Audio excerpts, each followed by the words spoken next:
Chapter 759. Although his night vision wasn't the best in the organization, it wasn't bad either. After all, he could see more clearly when there was light. Since there was no one here, he didn't intend to let himself suffer. Moreover, for the sake of caution, he still needed to take a good look at the big wooden box to see if it was the one his employer had mentioned. He didn't want to make a mistake on this trip. The small round bead didn't shine as brightly as the water moon stone. It seemed to be covered by a light shield, making it more hidden. The light was different from different angles. At this time, most of the light was shining on the wooden box. He opened the lid of the wooden box and looked inside. He frowned. This was different from what his employer said. His employer said that Yanjiao had stolen a monster like the puppets in the desert. He had seen those puppets before, so he knew what his employer was talking about. But the one in front of him, although it looked a little strange compared to a normal person, it wasn't too different. Anyway, it didn't look like the puppets in the desert. It looked more like the Yanjiao had put a dead person here. Wasn't it? Was it the wrong one? How could it be? Feeling suspicious, he opened the round box again and looked at the worm inside. It stopped at this position. Could it be that it wasn't this secret room, but another secret room in this direction? As he lowered his head and thought, he suddenly felt a strong and cold murderous aura. It gave him goosebumps on his back and made his hair stand on end. He had been stealing for years, so of course he knew. Every time he had this feeling, he only had to do one thing: run.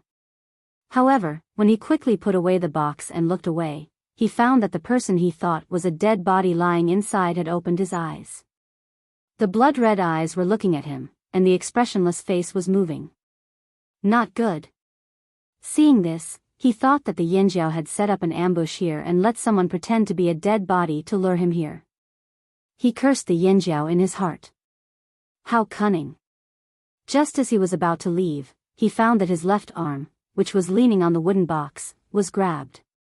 It was like being grabbed by the claws of a fierce beast. Without hesitation, he shook his arm. Crack, crack, crack, crack, a series of bone-cracking sounds could be heard. The arm that Ganxia was grabbing was twisted in an instant. However, it wasn't broken by Ganxia's grip. Instead, it was his own body that had changed. The bones in his arm became as slippery as a loach. They became thinner, curved, and slipped out of Ganxia's hand. After leaving the other party's palm, although his arm once again formed the shape of a long arm bone amidst a series of cracking sounds, it was not without a price. Intense pain quickly spread from his arm to his brain, and his nerves felt as if they were being plucked one after another. Hissing sounds came from between his teeth. He didn't dare to shout loudly for fear of attracting more Yanjiao. He didn't have the time to wonder how this person could fool him by pretending to be dead, nor did he have the time to wonder if this was a deliberate arrangement by the Yanjiao people, or if this was just another secret the Yanjiao people were hiding. Right now, he just wanted to leave this place and make plans later. The person in the wooden box had already sat up. Seeing that he was about to chase after Ganxia, the person twisted his waist, raised his knee, and swept his leg towards Ganxia. He wanted to knock Ganxia down again and buy him more time. In response to the person's kick, Ganxia raised his arm to block it. Bang! When the leg and arm collided, Ganxia only moved slightly. He didn't stop standing up. On the other hand, the person who had sneaked in felt a sharp pain in his calf. It was as if he hadn't kicked a person's arm, but a hard metal object. The person who had sneaked in felt even worse. To be able to get to where he was today, he definitely wasn't weak. In the past, when he fought with people, his leg was like a whip that could break people's bones. But now, not only did he fail to knock Ganxia down, he almost broke his own leg with a kick. This was unbelievable. Retreat. In the face of such an opponent, he didn't want to fight anymore. He knew that his opponent was difficult to deal with, but he didn't care about Ganxia. Hence, the person ignored Ganxia and ran towards the stone door of the secret room. Like a gust of wind, he was about to slip out in the blink of an eye. Unfortunately, the moment he reached the stone door, the door, which was wide enough for 2 people, was closed with a bang. He ran too fast and didn't stop. The person who had sneaked in crashed into the stone door. The dust on the door was shaken off by the impact. Motherfucker Yanjiao people. If he still didn't know who was behind all this, he would really be an idiot. When he saw the person lying inside, he suspected that the Yanjiao people had already prepared for this. Now, he was sure. He grabbed the dented part of the stone door and pulled, but it didn't move an inch. As he cursed, the man heard the approaching footsteps behind him.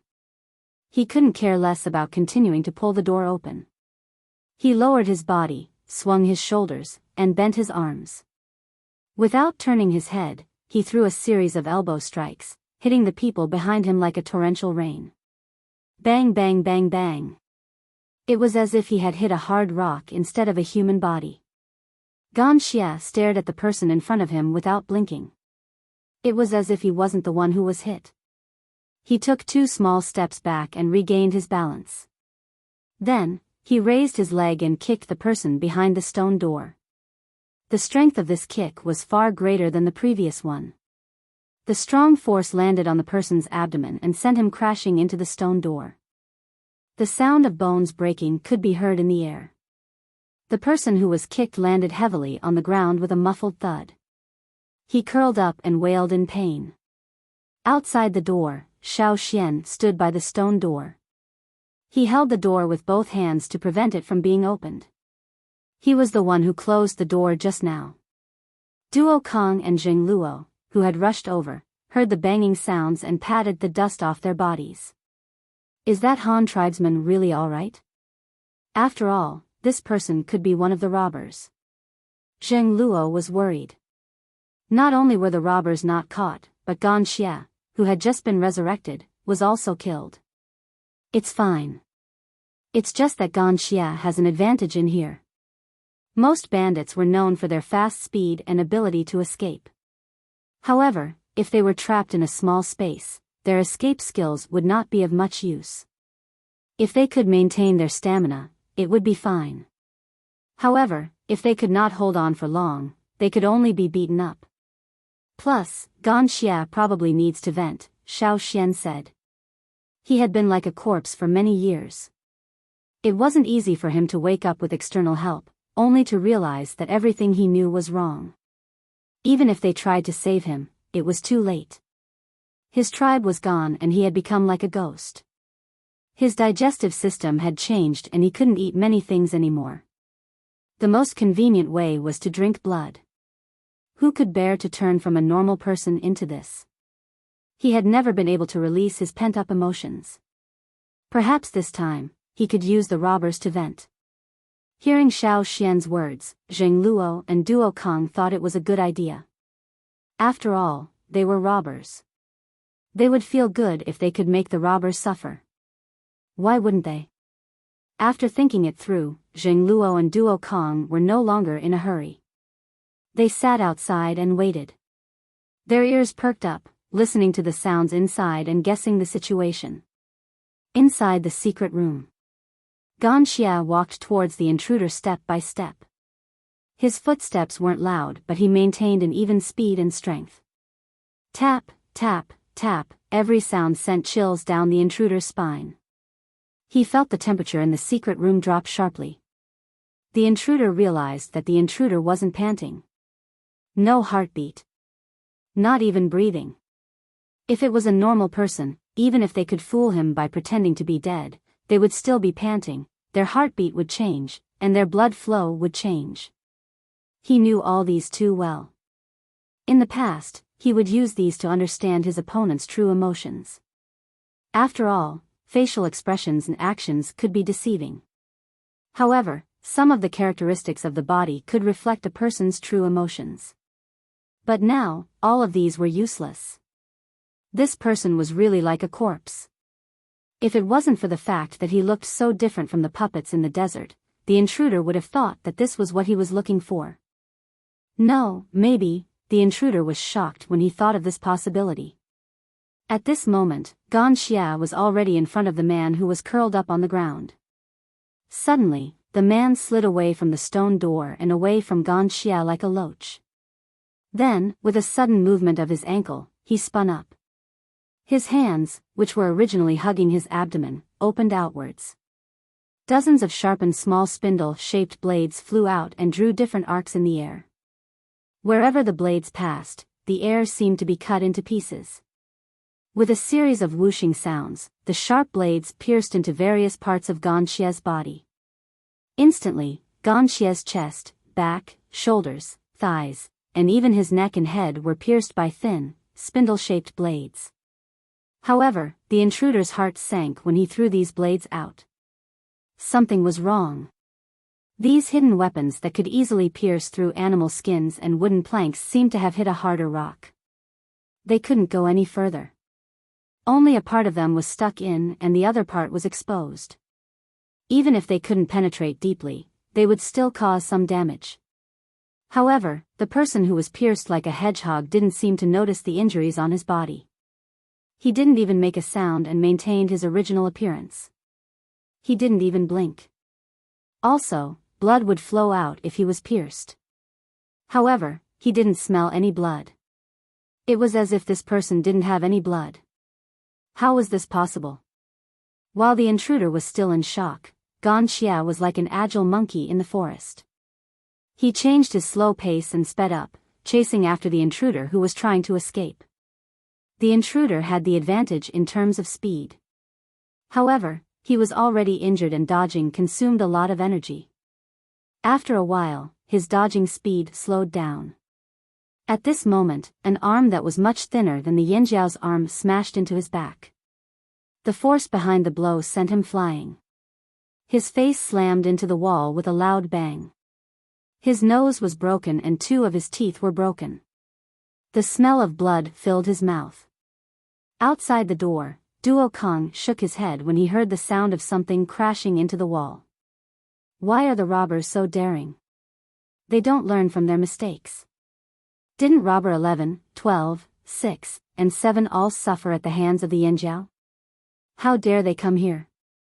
Could it be someone else? Duo Kong asked. No, it's very likely, Zheng Luo said. No matter who it is, we'll find out soon. Xiao Xian listened to the commotion inside. It wouldn't last long. They would find out soon. What if Gan Xia kills him? Duo Kong asked. I don't think so. After all, he's the one who wants to know the truth the most, Xiao Xian said. In the secret chamber, the person who had been beaten to a pulp felt a mixture of physical pain and shock in his heart. He couldn't believe that what he had just experienced was real. However, he was the one who had been beaten, so he had no choice but to believe it. The person in front of him had no heartbeat or breath. It was as if he didn't even need to breathe. He was too similar to the strange puppets in the desert. Could it be that the Yanjiao had already gained control of another type of monster similar to the desert puppets? He knew about the puppets in the desert. In order to completely immobilize them, one had to break their bones bit by bit. The monster in front of him was probably the same. However, it was too difficult to do that to the person in front of him. His bones were too hard. He knew that he couldn't win against such a powerful puppet. If he continued, he would only be beaten to death. He had to escape. However, the stone door was tightly shut and he couldn't open it. He couldn't defeat the person inside either. He could only try his best to avoid the opponent's attacks and stall for time. Perhaps he could talk to the Yanjiao people? Just as that person was about to escape, a hand pressed down on his head, pushing him down as he was about to take a step forward. His legs knelt on the ground.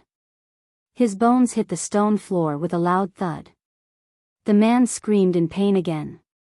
His fingers gripped the scimitar that looked like a beast's claws and slashed at the hand pressing down on his head. Poof poof poof. The sound of the weapon slashing against Gan Xia's arm was strange. It didn't sound like a normal person's arm. It didn't feel right either. When he slashed, the man purposely aimed for a few important blood vessels on Gan Xia's arm. However, just like before, there was no sound of blood spurting out. There wasn't even the smell of blood. Moreover, when the scimitar broke through Ganxia's skin and touched his bones, it was as if it was blocked by a hard metal object. It couldn't go any further. The more he thought about it, the colder his heart became. The hand on his head didn't move an inch. In the darkness, the man could make out the general appearance of the person holding his head. He could also see that the other person's eyes were different from normal people's. Those eyes were cold and emotionless. No, the hand on his head didn't have any warmth either. A cold chill seeped into his limbs and bones. Every bone in his body seemed to be unable to withstand the chill and was trembling. Especially when he felt the fingers on his head begin to tighten. He really could not hold it in any longer. He was afraid that if he was a step late, his head would not be complete. Don't kill me. I didn't want to come here. Someone asked me to come here. It's Su Lu. It's Su Lu, the second young master of Fallen Leaves City in Rock Hill City. In the face of the fear of death, the man's face contorted with pain became even more ferocious. It was as if he was throwing caution to the wind and yelling with all his might. He was afraid that the Yinjiao outside the secret chamber wouldn't be able to hear him. At this point, he no longer cared about the benefits that Su Lu had promised him. Although the thought of those benefits still made his heart ache. He wanted nothing more than to kill the Yinjiao who had set this trap. But now, he was the one who had lost. He could only admit defeat. At a time like this, if he didn't use Su Lu as a shield, was he supposed to attract the hatred himself? After yelling, the man felt the hand on his head stop tightening. He relaxed and thought to himself, sure enough, it's more useful to use someone else as a shield. Perhaps he should have said more. That way, he could have negotiated with the Yinjiao to save his life.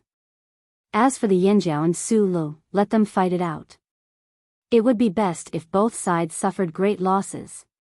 The man lowered his head slightly and panted heavily. Every time he breathed, he felt immense pain in his body.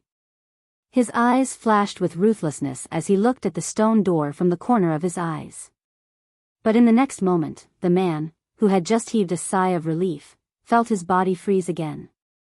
Someone spoke, but the voice didn't come from outside the door. It came from above him. Who are you? And who is Su Lu?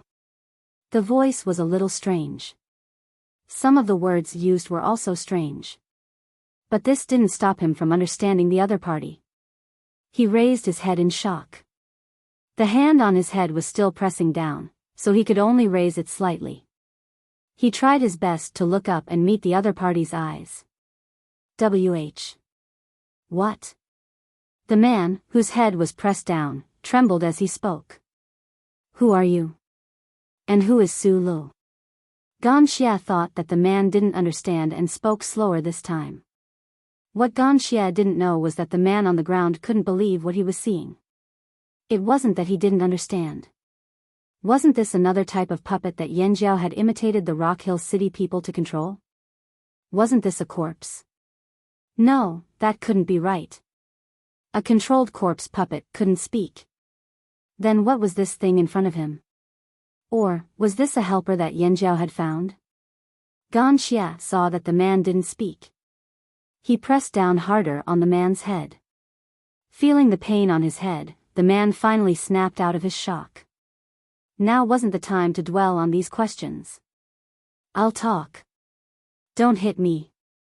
I'll tell you everything. Feeling the fingers on his head stop, the man's Adam's apple bobbed. He swallowed a mouthful of blood and tried his best to calm down so that he could analyze the situation and find a scapegoat. It was Su Lu who found me. He said that he lost something important and that Yanjiao stole it. He asked me to help him find it. It's true. He even gave me a bug box to look for it. As he spoke, the man took out the bug box. Although the bug box was made of wood, it was very resilient. When the man was beaten up, the bug box was also affected. However, there were only some dents on the bug box. The inside of the box didn't change much. Ganxia looked inside the opened bug box. The wriggling worm was wriggling in his direction. It was using its head to knock against the wall of the box. The man obviously noticed it as well. His expression changed as he turned the wooden box in his hand, turning the worm against the wall of the box to face him. However, when he stopped, the worm started moving again. It crawled along the wooden box and the wall of the box. Then, it stopped in front of Ganxia and used its head to knock against the wall of the box. The man's hand that was holding the wooden box began to tremble. The worm's reaction was enough to prove the identity of the man in front of him.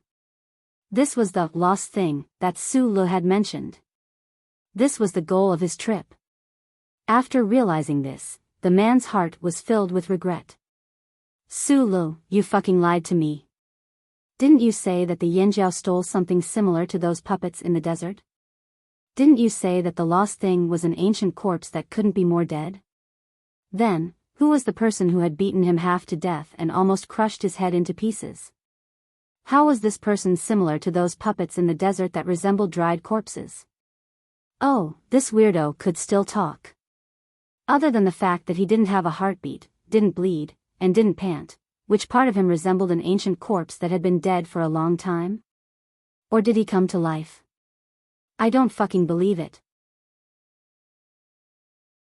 Chapter 760. I've been tricked. That was what the intruder was thinking. He hated Su Lu for it. If Su Lu had told him the truth, he definitely wouldn't have accepted this mission. Although he desperately needed merits to raise his ranking, he wouldn't risk his life. As for Ganxia, when the intruder mentioned Su Li's name, his murderous aura intensified.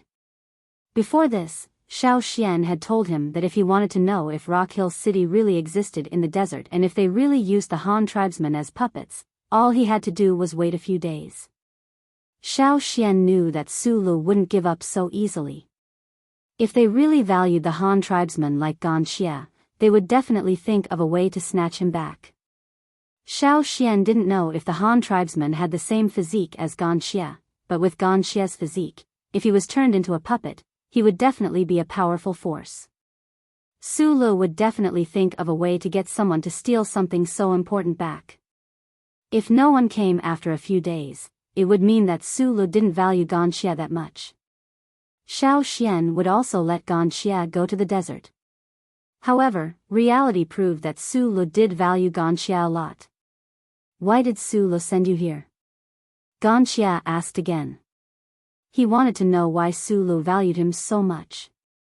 For the sake of survival, the intruder didn't want to waste too much time talking. He directly told them everything he knew about Su Lu to attract their hatred. Fortunately, he had asked a lot of questions before accepting this mission. Su Lu said that the stolen item was very important. It was given to him by an important person in Rock Hill City. After some time, he would have to hand it over to someone else. He had to find it on time, or else he would be punished, because the intruder spoke very loudly. Even though the secret room was soundproof, Xiao Xian and Zheng Luo could still hear him. Moreover, Xiao Xian had already opened the door slightly, so they could hear him even more clearly. Xiao Xian thought of the person from the Yi family. The construction of Rock Hill City in the desert was due to the ominous contribution of the Yi family. Some people even suspected that the construction of Rock Hill City in that location and the avoidance of the disaster was due to Yi Xiang of the Yi family. It was rumored that Yi Si had a hand in the incident with the desert monsters. Even Yi Xiang thought so. Yi Xiang might have been the one who found the Han tribesmen. The tombs the tribesmen left for themselves were not easy to find, and those who could find them were not ordinary people. Do they have more people like me? Ganxia asked. This was what he wanted to know the most. Yes, there is. The eyes of the person whose head was pressed to the ground moved. He felt that he was so smart to be able to hear the urgency in this strange person's words. Immediately, he thought quickly and made a decision. He continued, there is, but I heard from them that other than you, the others have already been made into puppets. Ouch, ouch, ouch. Don't kill me, I still have a lot to say. When he heard the first sentence, Ganxia was happy. However, when he heard the second sentence, he was furious. He almost lost control of his strength. Are you telling the truth? Ganxia asked. The intruder vaguely understood the key words and quickly nodded. Yes. I'm telling the truth. I swear. It's because everyone else has been made into puppets and you're the only one left. This is a hurdle for the others. As you all know, there's more than one person in Rock Hill City who can control puppets. If any of them can turn you into a puppet and cross that hurdle, they'll be promoted. As for the person besides Su Lu, if he can't turn you into a puppet within the stipulated time, he'll have to give you to the next person. In other words, other than Gan Xia, everyone else in the Han tribe had been turned into puppets. The reason they kept Gan Xia alive was to give the other controllers a test. Whoever could solve this question would be promoted. Gan Xia was just a test subject. Everyone who took the test had a limited amount of time to solve the question. If they couldn't solve the question within the time limit, they'd have to give it to the next candidate. No wonder Su Lu and the person beside him were so anxious. Not only did they fail to solve the question, they even lost it. If others knew about this, especially the higher-ups, how could they survive in the desert? How could Su Lu, who had always been ambitious to become the next lord of Luoya City, compete with the third young master, Su Gu? Xiao Xian sensed that Gan Xia's aura was unstable. He vaguely looked like he was when he was agitated. He was worried that Gan Xia would crush the intruder to death. He knocked on the stone door and opened it wider. Gan Xia and the intruder looked at the stone door. Xiao Xian looked at the person who was caught and asked, "Is this your robber account?" Stolen numbers were the numbers within the word thief. This was what Xiao Xian learned from the people who used to be thieves. Robber 11. The intruder saw that the Yanjiao had finally revealed himself. Xiao Xian shook his head. "You're not. I've seen Robber 11 before. The one you saw was the previous Robber 11. I'm the current Robber 11. The intruder quickly said. "Your ranking changed again?" Xiao Xian asked, "Is the previous Robber 7 dead?" The current Robber 11 was shocked. The Yanjiao had an old grudge against the robbers. He had already cursed Robber 7 countless times in his mind. "No. If you're talking about the Robber 7 from a few years ago, he's still Robber 7 now. It's said that one time when he failed a mission, Robber 6, who was with him, blew the whistle and was rescued by others.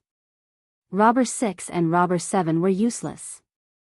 You might not know this, but we have a rule, especially the top 10. If they failed a mission and blew the whistle for help, their ranking will drop by 1 place. Robber 6 and Robber 7 were demoted because of that failure. However, because someone before them died, their overall ranking rose by 1 place. They're really lucky." Robber 11 didn't finish his sentence. Other than Robber 2, who was in front of Robber 6, Robber 9 was also killed on the other side of the sea. With 2 deaths, those who were once in the 11th and 12th place were now in the top 10. As for Robber 11, he was once in the 13th place and was now Robber 11. He was only 1 step away from the top 10. He didn't dare to cross the sea to the other side of the continent. He didn't want to be killed like Robber 9. Therefore, he was waiting for someone to die before him. He just needed to maintain his achievements. Now that Su Lu came looking for him, Robber 11 was tempted. It wasn't just because of the benefits Su Lu promised. The Yanjiao tribe was in the limelight. If he could steal something from the Yanjiao tribe, his achievements would be even greater. He might even be able to squeeze the people in front of him down the list. The Yanjiao tribe was strong, but there were only so many of them. After he found out the location of his target with the help of the worm, he observed the surroundings of the Flaming River Castle for a few days. There weren't many guards inside, and there were also many people from other tribes. He liked places where people were mixed because it was convenient for him to hide. However, Robber 11 didn't expect the Yanjiao to set up a trap for him. Robber 6 and Robber 7? Blow the whistle? Xiao Xian recalled the situation in the forest when they were looking for the green-faced fanged beast. Robber 6 was the one helping Robber 7. They blew the whistle and were rescued. Robber 11 was still talking, obviously insulting Robber 6 and 7 and cursing Su Lu. Xiao Xian suddenly asked, "Do you know why Robber 6 and 7 were demoted?" Robber 11, who was in the midst of mocking Xiao Xian, was stunned. He looked at Xiao Xian in confusion. At the same time, he had a bad feeling. Back then, Robber 6 and 7 wanted to steal something from Yanjiao. They were chased by me, so they had no choice but to blow the whistle. Otherwise, they would have been smashed to death. Xiao Xian closed the stone door again. Robbers were more hated than Changles. Not only did they take pride in stealing, they would do anything to get it. Back then, some of the people from other tribes who entered the forest with Xiao Xian were killed by robbers. Tonight, if it weren't for Xiao Xian's arrangements, some Yanjiao people would have been killed as well. For example, the 2 Yanjiao people who were guarding the entrance of the secret passage. Robber 11, who was locked inside, was stunned by Xiao Xian's words. He wasn't one of the top 10 robbers. He didn't have many resources and he wasn't well informed. It wasn't easy for him to find out the movements of the top 10 robbers. Of course, he didn't know why Robber 6 and 7 were demoted. If he knew that Robber 6 and 7 were killed by Yanjiao people, he wouldn't have come here even if he was beaten to death. Su Lu, you fucking set me up. Robber 11 thought. If he could get out of here alive, he would definitely kill Su Lu and everyone around him.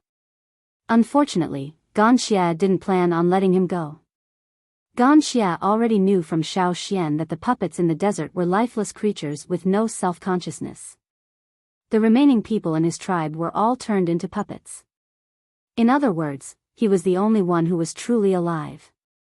But in reality, Ganxia himself couldn't continue the Han tribe. He couldn't be considered a normal person anymore. If Xiao Xian didn't bring him here, he could imagine what would have happened to him. No matter what Xiao Xian's original intentions were, Xiao Xian did bring him back to life. He hated the Rain tribe, but in comparison, he hated the people in Rock Hill City who turned his people into puppets. They were his enemies. In his grief and anger, this Robber 11 who wanted to bring him back to Rock Hill City and hand him over to his enemies became even more despicable. This time, Xiao Xian didn't come in to interrupt. Ganxia's rising anger made the energy in his body restless. His red eyes glowed fiercely as if his blood was boiling. It was as if he was about to break through the barrier in front of him. An aura of grief and indignation seeped out of his body and surged forward. A long howl suddenly sounded. The air in the secret room churned as if a hurricane had been set off. Robber 11, who was pressed in front of Ganxia, felt it the most intensely. His entire body trembled from the wind and he was shocked. This wasn't a sound that could be made by a normal person's throat and lungs. The sound was formed by the airflow coming out of his nostrils and the roar coming from his mouth. It was like the roar of a nocturnal beast in the forest. The entire secret room was shaking. Not just the secret room, but the entire flaming river castle was shaking. After a pause, a second long howl followed. An even fiercer aura erupted from Ganxia's body. With Ganxia as the epicenter, it surged outwards. This second howl was louder than the first. The rising energy turned into a roar.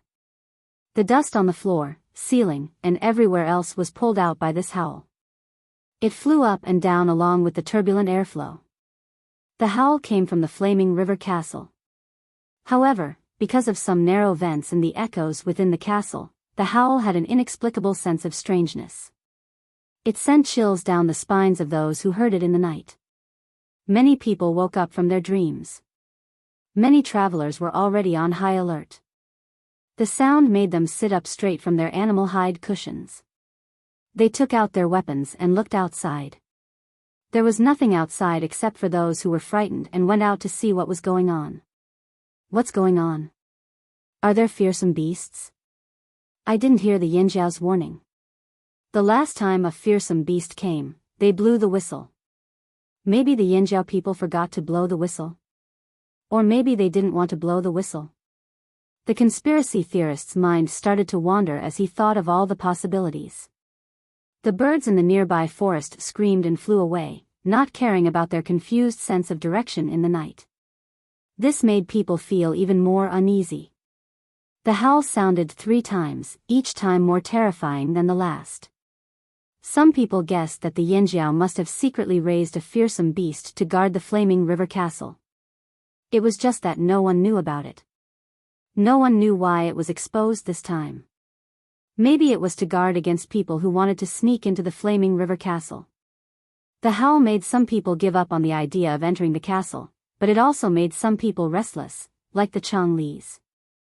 Not long ago, they left the flaming river castle and went out to play. They saw the customs of different tribes and even watched some tribes merge their fire seeds. However, to them, those tribes were too poor, so they didn't want to help. In the end, they decided to go back to the flaming river trading point. This time, they came back for a few days. They couldn't stay idle and wanted to leave again, but they didn't expect to encounter something like this. "I really want to go in and take a look," Wu He said. "Aren't you afraid of being caught by the Yinjiao again?" Someone beside Wu He disagreed. The experience last time was too deep. He didn't want to go through it again. Among them, some agreed, some disagreed. In the end, Wu He went to EC in the middle of the night to ask him. He had been taken advantage of before, so this time, he wanted to listen to EC's opinion. EC was startled awake by the 3 strange howls at the flaming river castle. Now that it was quiet, he was woken up by Wu He again. He was still yawning. When he heard Wu He's words, EC stopped yawning and said, "If you want to die, go ahead. Don't tell me you know me. Don't drag me down." When he heard EC's words, Wu He became anxious. "What? Are you saying that it's very dangerous inside and we won't be able to come back?" "With your strength, you definitely won't be able to come back," EC said confidently. Seeing that Wu He didn't believe him, EC pointed at the grasshopper who was still hiding in the corner with a vigilant look. The spikes on its back were still there. "Do you see that? You're so scared. Then what's inside the flaming river castle? Is it a human or a beast?" Wu He was still curious. The Changla people were naturally curious. It was their nature to be curious. "I don't care. I only know that I'll die a horrible death if I go in. If you want to go, then go." EC didn't want to waste any more time with them. He asked the grasshopper to chase them away. He looked in the direction of the flaming river castle and whispered, "These Yinjiao people are getting more and more confusing." "What is it?" After the commotion at night died down, Zheng Luo called a few important guards over and scolded them harshly. Only then did the guards know that someone had sneaked into the flaming river castle. He didn't tell too many people before this, mainly because it was a better plan. He needed to keep it a secret. At the same time, Zheng Luo had another idea. He wanted to use this incident to teach the Yinjiao people a lesson. Now, many Yinjiao people were more like nouveau riche than real masters who had lived for thousands of years. Even if Yinjiao's ancestors were arrogant, they weren't like this. Their mentality wasn't right. However, the mentality of the Yinjiao people wasn't something that could be adjusted in just a few years. The alarm bells couldn't stop ringing. Once they stopped ringing, they would relax. In the secret underground room, there were all kinds of poisonous gas and hidden weapons everywhere. Robber 11 had tried everything he could before he died. Unfortunately, he still couldn't escape from Ganxia. The next day, when Xiao Xian went in, Ganxia was standing there in a daze. There was blood on his hands and his eyes were unfocused. He looked like he was frozen. Xiao Xian wasn't surprised. It wasn't the first time he was like this. He looked at Robber 11's body on the ground. It was still intact. Last night, Ganxia's emotions were turbulent. However, it wasn't as intense as Xiao Xian expected. It was strange. If someone knew what Xiao Xian was thinking, they would definitely refute him. Last night, this person was roaring like a wild beast. The entire flaming river castle shook. His roar could be heard outside the castle. Everyone in the trading point was shocked awake. How was that not intense? However, when you thought about what happened to Ganxia, it wasn't intense. This was why Xiao Xian didn't stop him last night. Gan Xie's emotions were a little strange. In the secret room, the person standing there quietly looked very calm. It was as if the person who roared last night wasn't him. He was frighteningly calm. It's strange, Gan Xie said. What's strange? Xiao Xian asked. I don't feel too sad or angry. Gan Xie's words weren't very clear. Luckily, he said the important words clearly. Xiao Xian also understood. Gan Xie realized that his emotions weren't that intense. There were emotions of sadness and hatred, but they weren't that intense. This wasn't normal. His roar was very fierce, but it was different from the hysteria caused by intense emotions. Moreover, he calmed down too quickly. Xiao Xian thought that Gan Xie was cold-hearted, but he didn't expect that to be the case. Xiao Xian didn't answer him. He knew that Gan Xie wasn't stupid. After he woke up, Gan Xie's thinking had gradually returned to normal. Back then, the shaman of the Han tribe had chosen someone in a desperate situation, so he probably wasn't stupid either. Other than strength, intelligence was also part of the shaman's consideration. Most shamans had the same mentality. They only chose the right and most suitable person. As for Gan Xie's current situation, he probably already knew the answer. Xiao Xian didn't need to say more. You didn't sleep last night? Xiao Xian asked. This person stood with his eyes open the whole night. Shouldn't he sleep standing up? Was he really a zombie? Sleep? No, I don't need to sleep anymore, Gan Xie said slowly. After a pause, he said, I've slept enough. Actually, it wasn't that he had slept enough. Gan Xie really didn't need to sleep like a normal person.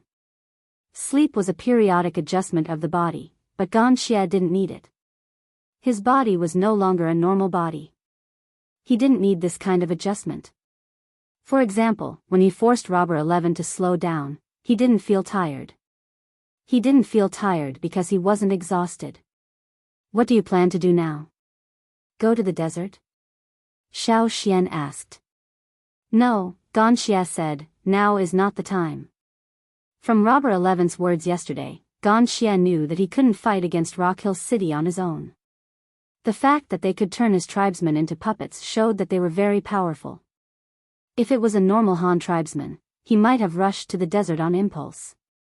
However, Gan Xie calmly analyzed the pros and cons and made the most suitable choice for himself. There was another reason.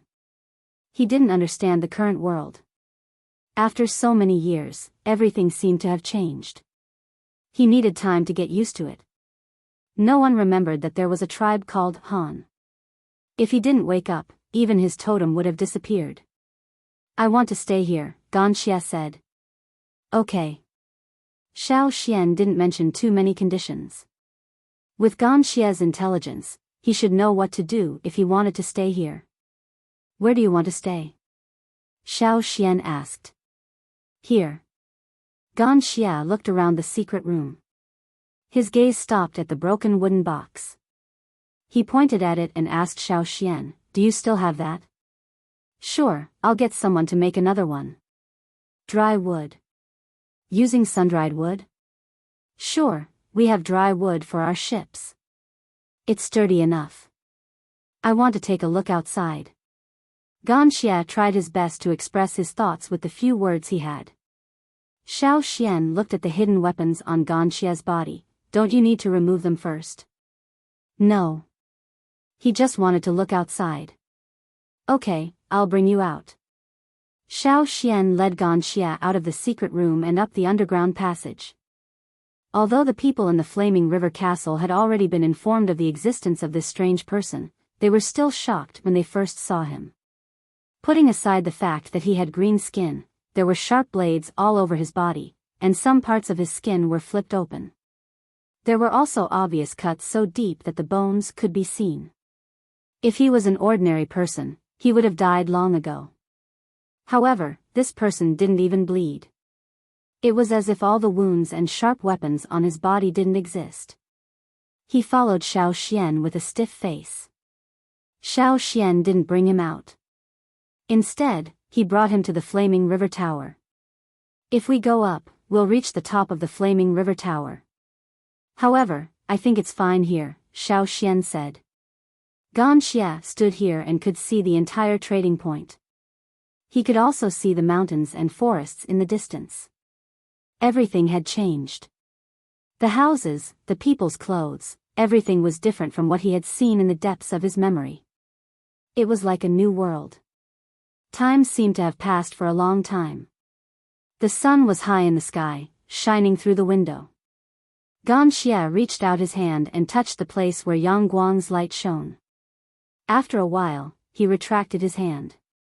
It was a little hot, much hotter than his body temperature. It felt like he was being burned. As expected, he doesn't like it, Gan Xie muttered. How could a tribe with a sun in their totem not like the sun? It was just that everything had changed. His preferences had changed too. Chapter 761. Gan Xie temporarily settled down in the Flaming River Castle. Xiao Xian's underground secret room was his room, and Xiao Xian had another secret room prepared for him. Perhaps it was because his body had changed, but Gan Xie no longer ate beast meat. Instead, he drank blood directly. Every day, the slaughterhouse would send him some blood collected from the beasts they killed. Perhaps to some people, it was a pity that they couldn't eat delicious food, but to Gan Xie, it was simple as long as he could live. Gan Xie didn't like the sun. He preferred the dark underground secret room. When he was lying down, he would lie in a coffin-like wooden box made of dry wood. He didn't need to sleep, and would only lie down when he was deep in thought. When Gan Xie came out at night, he would listen to the Yanjiao guards talk about the mainland. This was agreed upon by Xiao Xian and Zheng Luo. Gan Xie's ability to express himself was limited. He was also an antique, and he didn't even know what pottery was. Perhaps it was because he had been buried underground for so long that he couldn't speak fluently. He even had a strange accent. Perhaps Gan Xie would be able to change if he listened to other people's words. On the other hand, the Yanjiao people didn't completely trust Gan Xie. After all, they weren't from the same tribe. Gan Xie was too dangerous, especially at night when most people weren't in a good state of mind. It was better to have a person like this in front of them than not to see him at all. At first, the guards were nervous when they saw Gan Xie. They had heard the screams that night, but they didn't expect it to be made by a human. Gradually, they got used to it. Gan Xie was actually quite easy to get along with. He didn't talk much, and even if he did, he would only say a few words. If the Yanjiao needed help, he would help the guards. He even helped catch a few people who wanted to sneak into the Flaming River Castle at night. His senses were stronger than the guards. As for the Rain tribe, Xiao Xian had already told Gan Xie about it. As former enemies, Gan Xie didn't have a good impression of the Rain tribe. However, when he heard about the Rain tribe's current situation, he suddenly remembered the Han shaman's regretful look. Perhaps they shouldn't have fought so hard back then. Both sides had suffered great losses, resulting in the current situation. However, with the players from Rock Hill City drawing aggro, Gan Xie placed most of his aggro on Desert City. Plus, Gan Xie's hatred towards the Rain tribe wasn't that strong. Since the Rain tribe had a good relationship with Yanjiao, and he was relying on Yanjiao, he wouldn't touch the Rain tribe for the time being. On the other hand, what shocked Gan Xie the most was what Xiao Xian had mentioned about the situation on the mainland. After the fusion of the fire seed, the tribe might disappear? Could disbanded tribesmen form new groups? Gan Xie couldn't believe it. This overturned everything he knew. As a tribesman whose thoughts were stuck in the past, Gan Xie was very curious about this. He didn't understand what it was like to leave their tribe and form a new group with outsiders. What kind of feelings did they have? It was rare for something to distract Gan Xie. Xiao Xian thought for a moment and said, "If you're interested in the other side of the sea, you can ask someone." Ask who? Gan Xie was puzzled. He really wanted to know more now. The world today was too new. There were all kinds of handmade products, from pottery to metal, and the changes in the tribe's fire seed. All of these changed his perception of the world. He had already learned a lot from the Yanjiao people on duty at night. It turned out that there was another piece of land on the other side of the sea. The two pieces of land were close to each other because of the natural disaster, and there were people coming and going from both sides. There are people from the other side of the sea in the Flaming River Castle too. I'll take you there. Xiao Xian looked at the sun outside. It was morning now, and Yangguang was fine today. Ganxia didn't like to move around during the day, but the people there were asleep at night. Ganxia didn't like to walk under the sun anymore, but he could endure it if he wanted to know more. Putting on a hooded cloak, Ganxia followed Xiao Xian out of the Flaming River Castle. Wearing a hood in the middle of the day and covering his entire body was indeed strange in the trading point. However, it wasn't like they hadn't seen stranger things before. The reason why they looked over there curiously was because the people in the trading point knew Xiao Xian. A person brought by Xiao Xian and dressed so mysteriously, so everyone was wondering who that person was. EC was busy with the things at hand. He had 2 accounts books in his hands, both of which belonged to the Yanjiao people. One was a tally of the things that travelers paid when they entered the Flaming River trading point in the past 30 days. The other was a tally of the rent. Some of the smaller tribes nearby had already set up shop here and would pay rent every 30 days. Beside EC, the half-beast slave, Grasshopper, was dozing off on a low stone bench. Suddenly, Grasshopper woke up with a start. The thorns on his back stood up and he looked around nervously. Then, he looked in a certain direction. Sensing Grasshopper's change, EC stopped what he was doing and frowned. He was wondering what had happened. Not long after, EC saw Xiao Xian bring in a person wearing a sackcloth cloak. "Are you busy?" Xiao Xian asked. "Not really, it's just some small things." EC looked at the cloaked person beside Xiao Xian. He was even more curious because Grasshopper was on full alert. If EC wasn't here, Grasshopper would have run away. This was his reaction to danger. "This is?" EC asked. Ganxia pulled back his hood, revealing his expressionless face. His red eyes looked at EC. Ganxia from the Han tribe. Han tribe? EC had never heard of it before. After coming here, he had studied a lot about the tribes. He remembered all the small and remote tribes that were mentioned, but he had never heard of this Han tribe. Furthermore, this person was able to make Grasshopper react like this, so he was obviously very strong. His tribe shouldn't be too weak either. No one had even mentioned the Han tribe before. Ganxia left the tribe for a long time. He wanted to know more about the other side of the sea, so I brought him here. "You're more familiar with the situation there," Xiao Xian said. Although Zheng Luo and the others also came from the other side of the sea, they lived far away from the city and lived in the forest. There were many things that they didn't know. Asking EC would be more comprehensive. EC didn't find this troublesome. He was also curious about this person called Ganxia. This person gave him a strange feeling. He didn't even feel his breathing from the moment he entered the room. If Ganxia stood there without moving, he would really look like a stone statue. EC was about to agree when he heard some movement from the window. "EC, I still can't accept this. Tell me about the Flaming River Castle." Wu He, who was climbing through the window, saw the situation in the room and his face turned pale. His whole body seemed to be embedded in the window.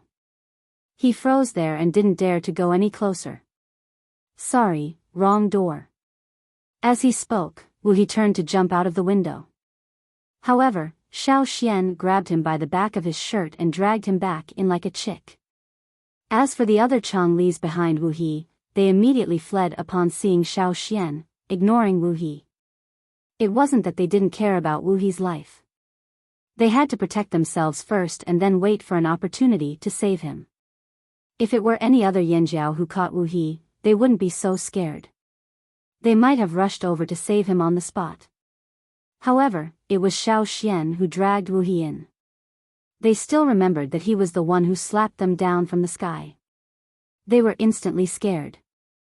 I didn't steal anything this time. Wu He quickly explained. He knew he couldn't escape from Xiao Xian's grip, so he stopped struggling and tried to sound sincere. I really didn't steal anything. I didn't ask you that. Why are you so guilty? Xiao Xian dragged Wu He into the room. No. I'm not guilty. Definitely not. Wu He said. Then what did you mean just now? Did you want to sneak into the Flaming River Castle at night? Xiao Xian asked. No. Definitely not. Really? Wu He denied. Although he did have this intention, he still couldn't hold back his curiosity. He discussed it with his companions and decided to ask EC for his opinion. Who knew that he would be caught by Xiao Xian the moment he arrived?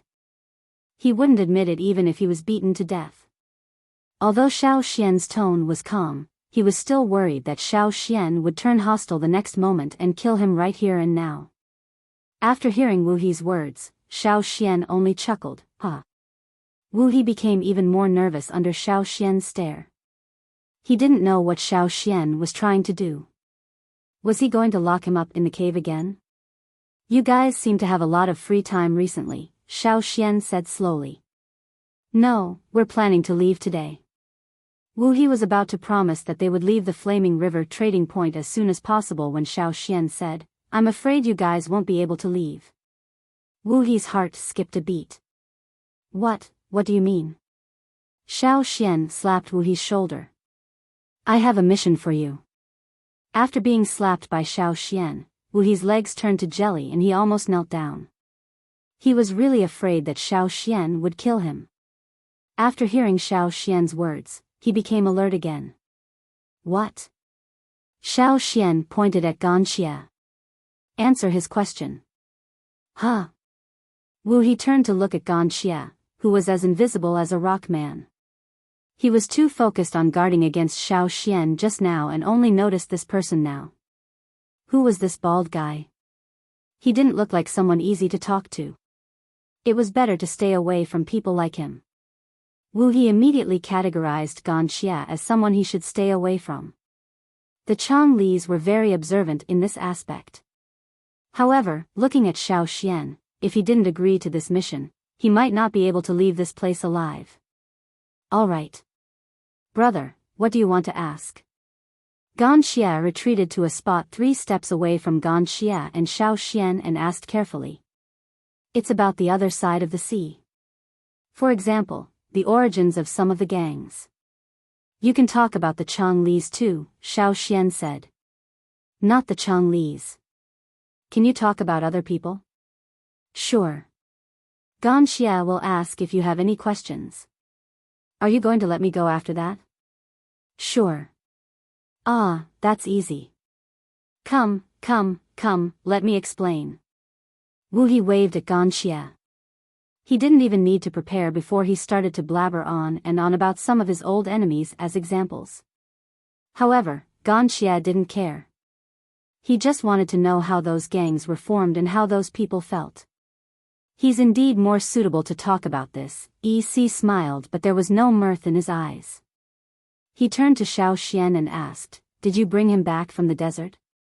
EC had always wanted to know more about the desert. Unfortunately, he didn't have a way to get information. Xiao Xian was also about to ask about Yi Xiang from the Yi family when a whistle sounded. It wasn't a sharp warning whistle. It was a reminder. Someone was coming to the Yinjiao tribe. Let's talk about this next time. I'll go take a look. Xiao Xian turned to Ganxia and said, You stay here. Ganxia nodded. After Xiao Xian left, Wu He couldn't stay any longer. He wanted to go out and see what was going on. Since Xiao Xian wasn't here, the biggest threat was gone. He was emboldened again. Unfortunately, just as Wu He was about to leave, Ganxia grabbed his arm. Ouch, ouch, ouch. Be gentle. Let's talk nicely. Don't hit me. Wu He retracted his foot. He was about to scold Ganxia when he saw Ganxia's bloodshot eyes. Suddenly, he felt a gust of cold wind behind him. On the other side, Xiao Xian arrived at the Flaming River Castle. Zheng Luo and Duo Kong were standing on top of the Flaming River Tower, looking into the distance with their binoculars. What happened? Xiao Xian asked. I can't see clearly, but it looks like someone is coming, Zheng Luo said as he looked into the sky. A white figure was flying towards them at lightning speed. It was Gigu's white falcon. The bird was holding a piece of cloth in its claws. There were words on the cloth. Xiao Xian opened it and said to Zheng Luo, I'll go back to the headquarters first. Keep an eye on Ganxia. Go on. Zheng Luo also saw the words on the cloth. People from the D Mountain tribe were here. Chapter 762. Near the drumming tribe, crocodiles were sunbathing on the shore.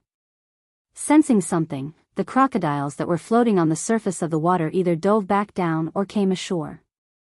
Then, they stared at the surface of the river with emotionless eyes. The Flaming River was the widest river on the mainland. At this moment, there were a few long bamboo rafts on the surface of the river. Strangely, there were only 2 people standing on the rafts. The rest of the rafts were filled with large shells of different shapes. Regardless of their appearance, the beautiful patterns on the shells were something no one had ever seen in the Flaming River region. Even the drumming tribesmen, who often went into the water, had never seen such shells before. Who are those people?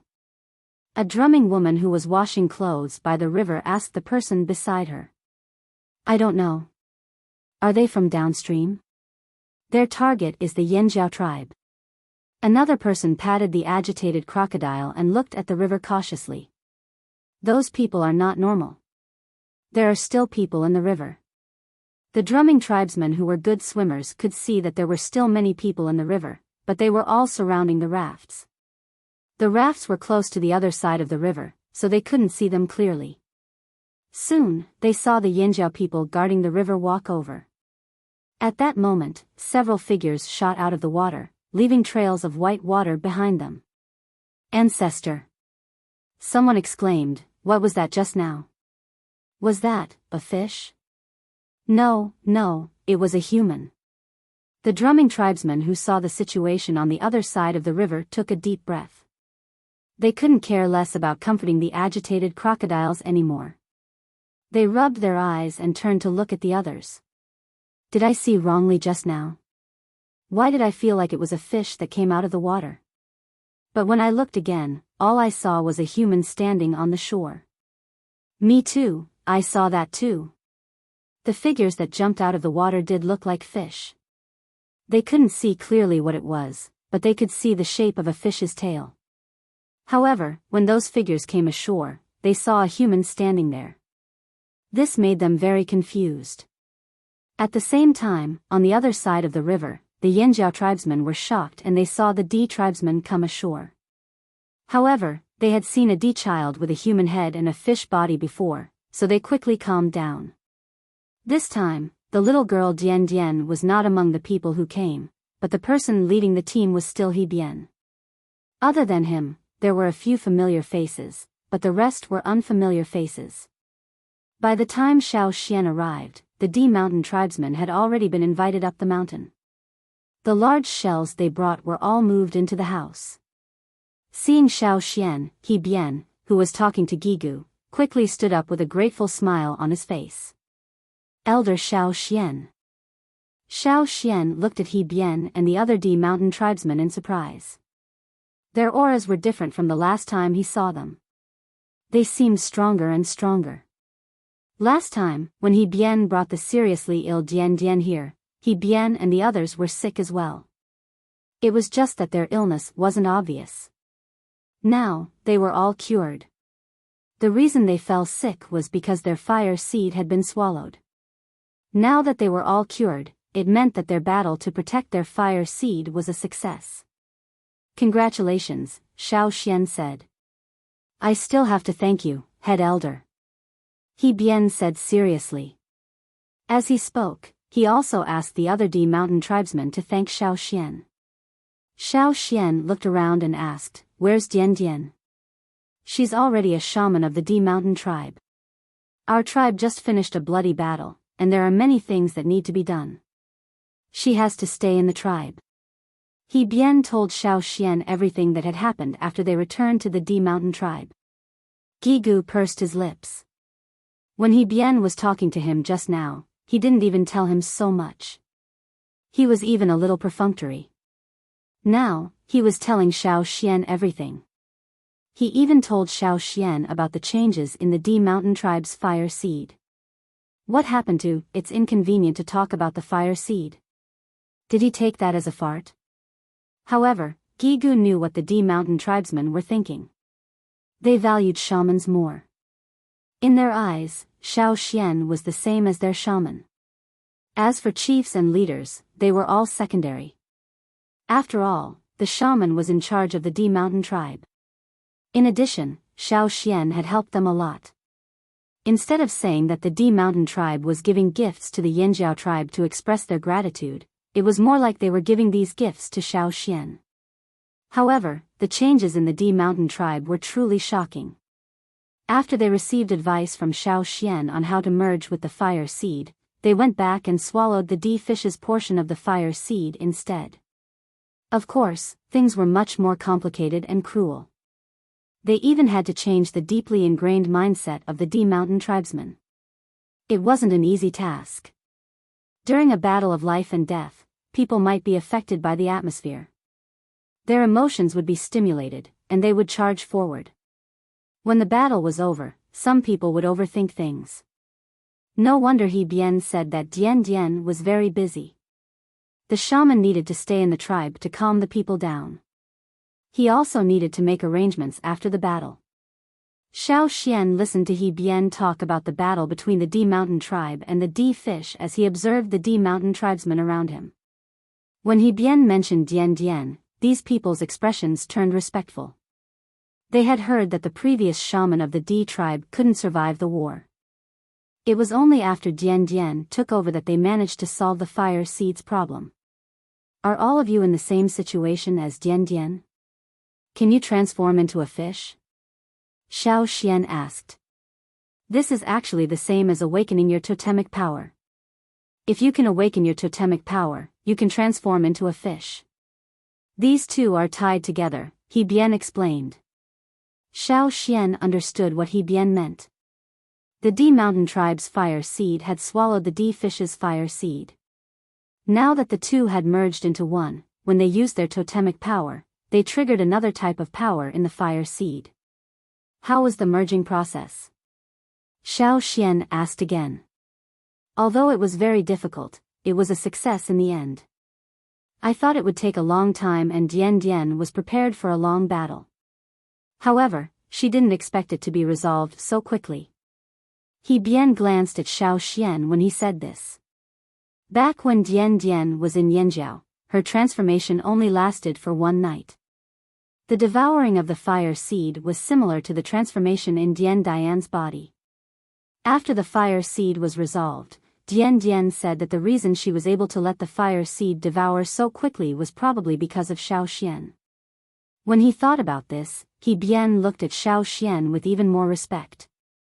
Actually, different people have different degrees of fish transformation. The stronger they are, the greater the degree of fish transformation. He Bian transformed as he spoke. The patterns on his body looked like they were covered in fish scales.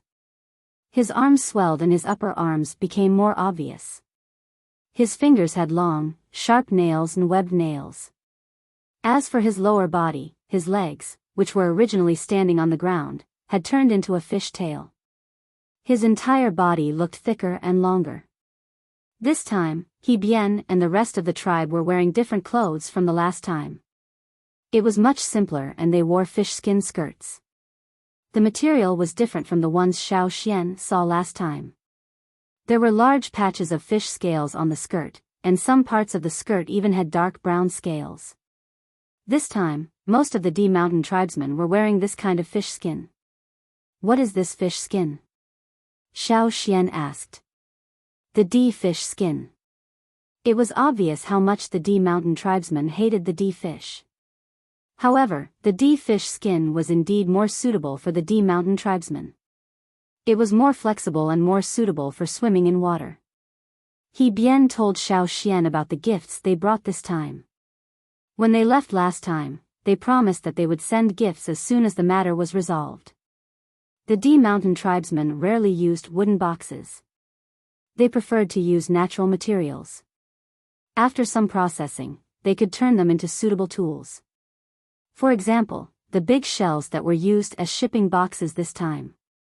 There were 10 big shells.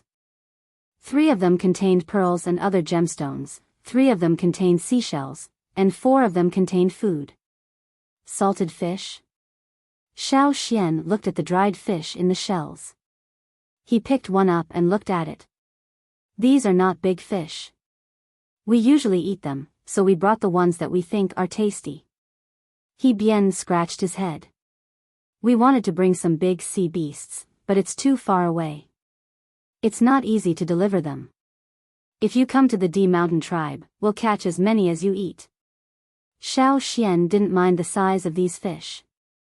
Sea fish were good too. The people here mostly ate freshwater fish. Many of them had never eaten sea fish before. Oh right, there's one more thing. He Bian became serious. When we came here, we saw some strange people.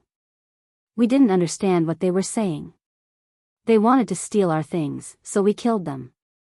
He Bian took out a small golden plate. There were words engraved on it, but he didn't recognize the words. Xiao Xian took the plate. He Bian didn't recognize the words, but he did. They were words from the other side of the sea. Many people had already come to the Flaming River area. Chapter 763. Last time, when He Bian brought Dian Dian up the Flaming River to search for a cure, he had suffered because of his lack of experience. This time, when he brought Dian Dian up the Flaming River again, he learned to be smarter. He was even more vigilant of the people and things around him. Anyone who tried to get close to them, no matter who they were, would be killed. The D mountain tribesmen might seem friendly in Yanjiao, and He Bian always had a smile on his face, but anyone with sharp senses could sense the murderous aura emanating from them. It wasn't directed at Yanjiao, it was just that they couldn't hide their murderous aura. Then, they looked at the wooden raft with the large shells. There were many bloodstains on it that hadn't been washed away by the river. Some belonged to them, and some belonged to the people and beasts they met along the way. Plus, the D mountain tribesmen had just gone through a battle of life and death. They were at their peak, and they would kill anyone who dared to mess with them. He Bian didn't hide anything from Xiao Xian about the suspicious people they met along the way. After all, the D mountain tribe lived far away, and outsiders rarely came here. However, it was different here in Yanjiao. If these people were really from the other side of the sea, they might be a threat to Yanjiao. It was better to be on guard against them. Ah, I almost forgot. He Bian came to the 3 large shells with all kinds of seashells, but these weren't what He Bian was looking for. He looked at the 3 large shells and opened one of them. Among the many smaller shells, there was a slightly larger shell that was about the length of an arm. This shell looked like 2 hands with their fingers crossed. The cracks were stuffed with something and water was seeping out. After He Bian carried it out, he used the sharp corner stone in his hand to skillfully pry at a few places. Then, with a little force, the shell was pried open. Inside, there were many small fishes with their bellies turned up. Xiao Xian pointed at the dead fishes and looked at He Bian in confusion. Dead fishes? No, these people aren't dead. They've just been fed medicine. It's like they're dead, He Bian said. When they were still in the D mountain tribe, they would sometimes catch a lot of fish, but they couldn't kill them all at once. Some people didn't like to eat dried fish, so the D mountain tribesmen found a medicine that could make the fish fall into a deep sleep after eating it. This way, the fish would stay fresh for a long time. When the D mountain tribesmen wanted to eat them, they would take the fish out of the medicated water and put them back into normal water. After a while, the fish would wake up again. He Bien got someone to fill a bucket with river water and put the 20 small fish into the bucket. The water in the shells had been sprinkled with medicine. As long as the fish were removed from the water, they would wake up again. However, if they don't wake up in 3 days, they might never wake up again. However, from the looks of it, they will definitely wake up within 3 days, He Bien said. If it had really been killed by the potion, the fish would not have remained in this state. They often came into contact with fish, so of course they would know if the fish's body was normal.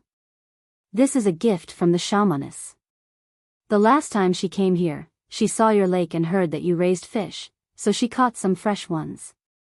Oh, she also made some dried fish and put them in the shells. He Bien put the 20 small fishes into the bucket and shook them one by one to confirm that there was really no problem. What kind of fish are these? Xiao Xian looked at them. These small, spindle-shaped fishes were only about the length of a palm. Their heads and backs were greenish-black, but they were darker in color. He couldn't tell what they were from their appearance. There were fishes that looked similar to them in the flaming river. They're cloaked turtles. Because when they grow up, they look like they're wearing hard armor.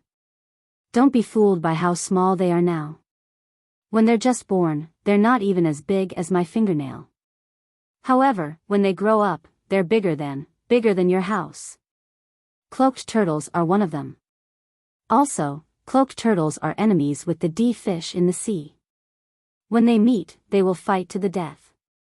In the past, we helped the D fish fight against the cloaked turtles.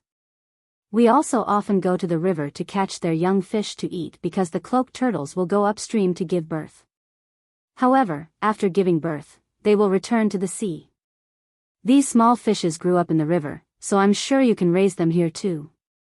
He Bien told Xiao Xian everything he knew. Actually, they didn't know much about the habits of the armored turtles, but they used to be on the same side as the D fish.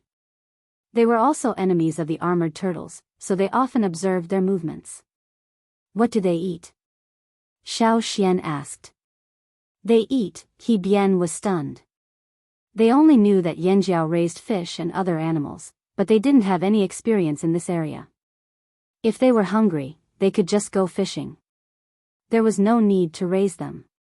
When Xiao Xian asked this question, He Bien stuttered. Just put them in the water.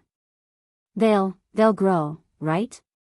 Seeing He Bien like this, Xiao Xian knew he couldn't get an answer from him. Sigh, they'll eat themselves in the water. When they're bigger, you can eat them. They grow really fast. He Bien felt that Dian was really smart. They didn't bring any large sea beasts here, but they brought these small fishes. The Yinjiao knew how to raise them. As long as they grew up, wouldn't they be as big as large sea beasts? Xiao Xian was speechless as he looked at He Bien, who was inexplicably proud of himself. If it was that easy to raise animals, it wouldn't have become a skill valued by the tribesmen. After delivering all the gifts, they followed Xiao Xian to the flaming river castle. The next day, He Bien left with his men. They were worried that something might have happened to their tribe. After all, the war had just ended. As for the flaming river castle, although they were surprised, they still preferred a quiet place with fewer strangers. The D fish didn't disappear. After they lost their fire seed, many of them escaped. Now, we D mountain tribesmen kill every D fish we see, He Bien told Xiao Xian before they left. After they returned, the D mountain tribe would truly start a new life. They just didn't know what the future held.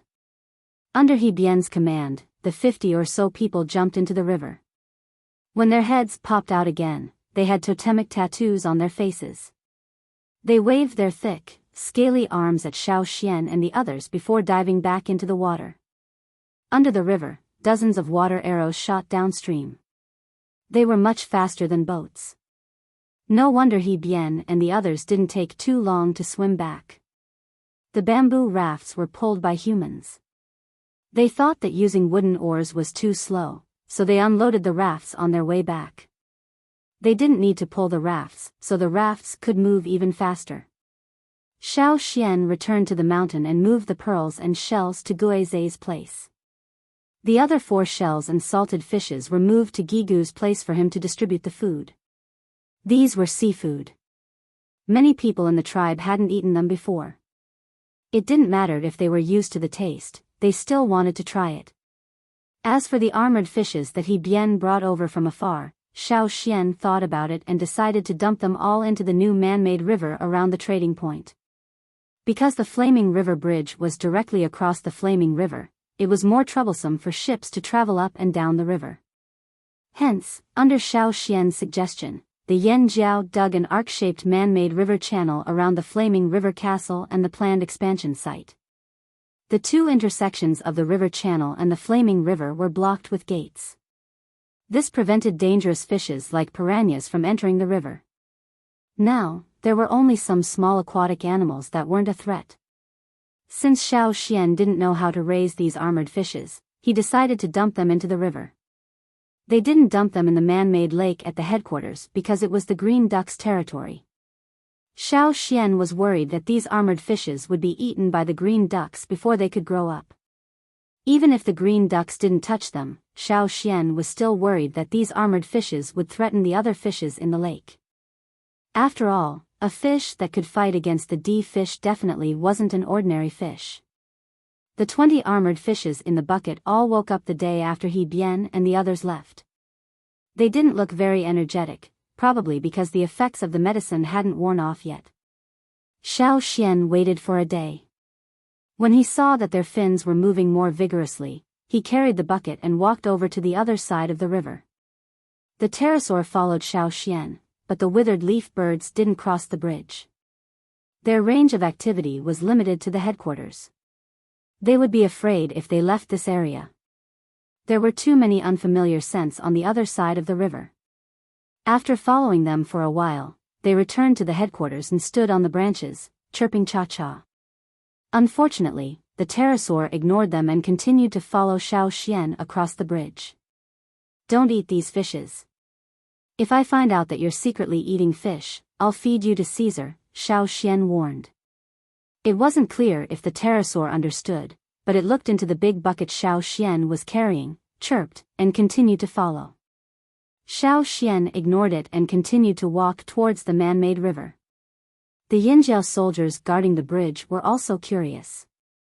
They watched as the great elder carried the bucket and walked towards the river. When he reached the river, he poured the contents of the bucket into the river.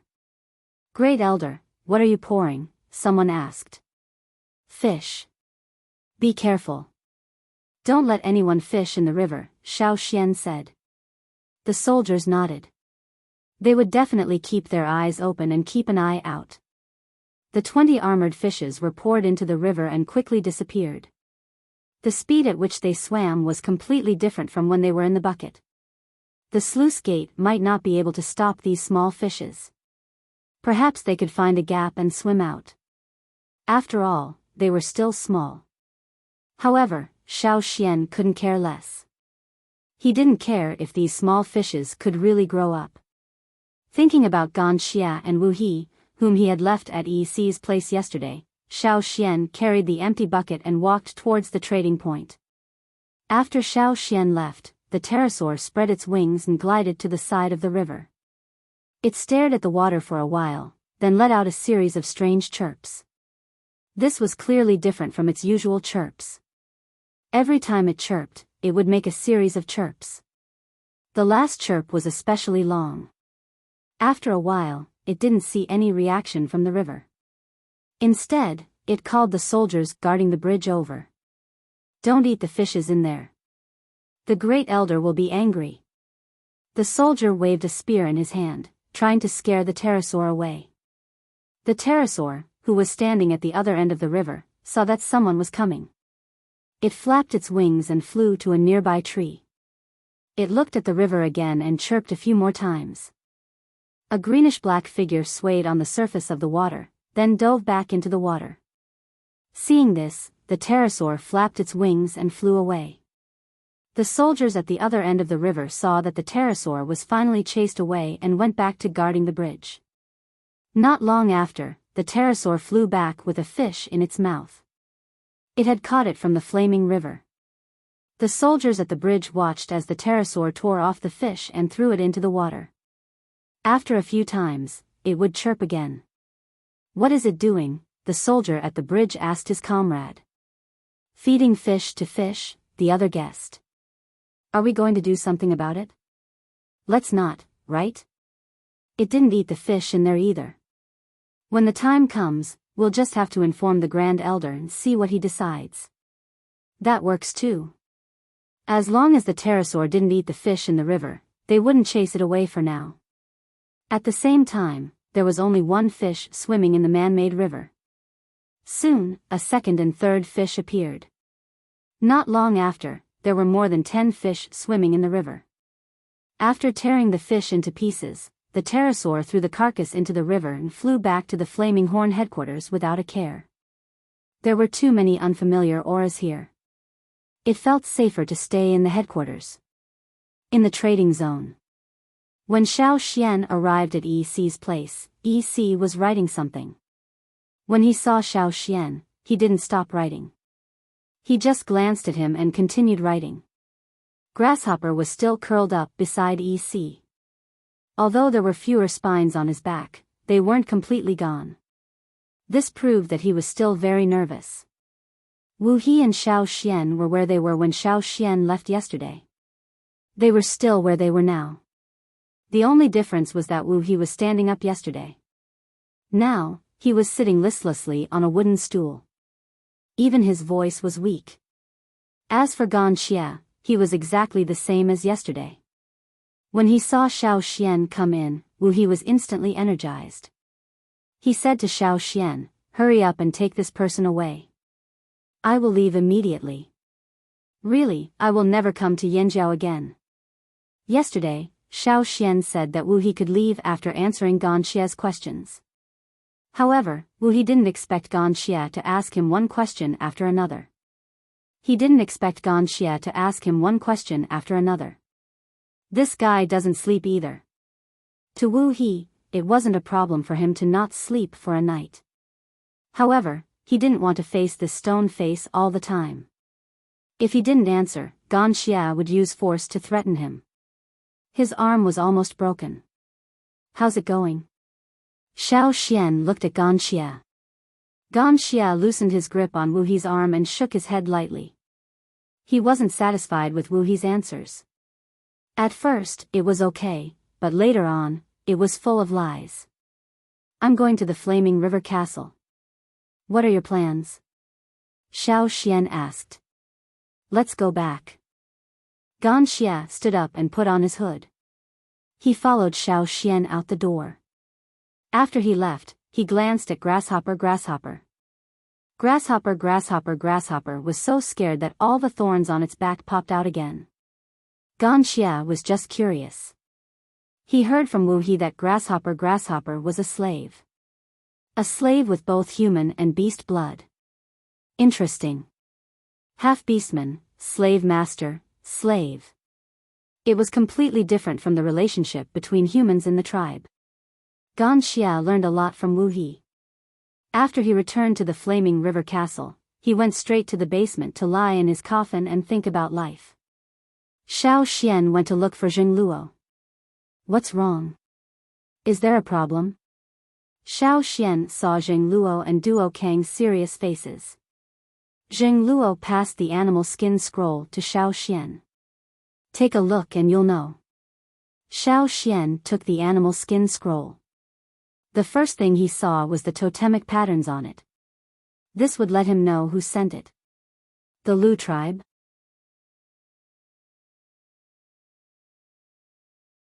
Chapter 764. Now Yanjiao rarely contacted the Lu tribe. One reason was that it was too far away, and the other reason was that there was no need to contact them. The Yanjiao tribe had enough animals to raise. Most of them hunted in the forest, so they didn't need to trade with the Lu tribe. The Lu tribe didn't contact Yanjiao either. Xiao Xian knew that the Lu tribe didn't like fighting. They had always been good people, and several large tribes in the central region had always protected them, probably in case they needed the Lu tribe's help in times of shortage of food during a disaster. After the last disaster, the Lu tribe provided them with a lot of food. Although they rarely contacted each other, Xiao Xian had heard about the Lu tribe from the Longboat tribe and Feather tribe. It was said that the Lu tribe had a lot of complaints about Yanjiao. Why? It had to be related to the fire seed.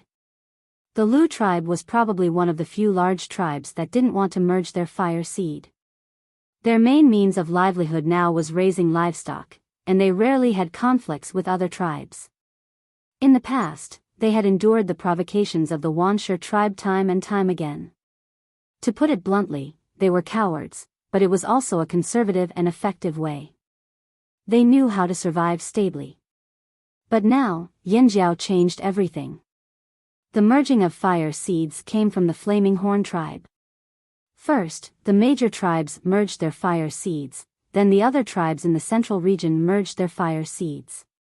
Either voluntarily or under coercion, they all merged their fire seeds one by one. All of them set their sights on a new goal, breaking the current situation. When the Lu tribe was in trouble, no one could help them effectively. The Mang tribe and Eight Limbs tribe were cooperating with the Longboat tribe. The Longboat tribe took some of them out to sea, and the rest helped to look after the Longboat tribe, in case someone attacked the Longboat tribe's nest while the fleet was away. The Longboat tribe hadn't finished migrating yet, but they would definitely move to the estuary in the future. Their hearts had already flown out, and they didn't want to be trapped inland. Their goal was the sea. As for the Lu tribe, the three of them didn't have time to care about them. They could only help a little, but they wouldn't help them all the time. The Feather tribe reared birds and brought back a large number of birds from the forest. They were also very busy. The place where the Feather tribe was located was easy to defend and hard to attack. Outsiders who weren't familiar with the terrain would find it hard to cause trouble for the Feather tribe.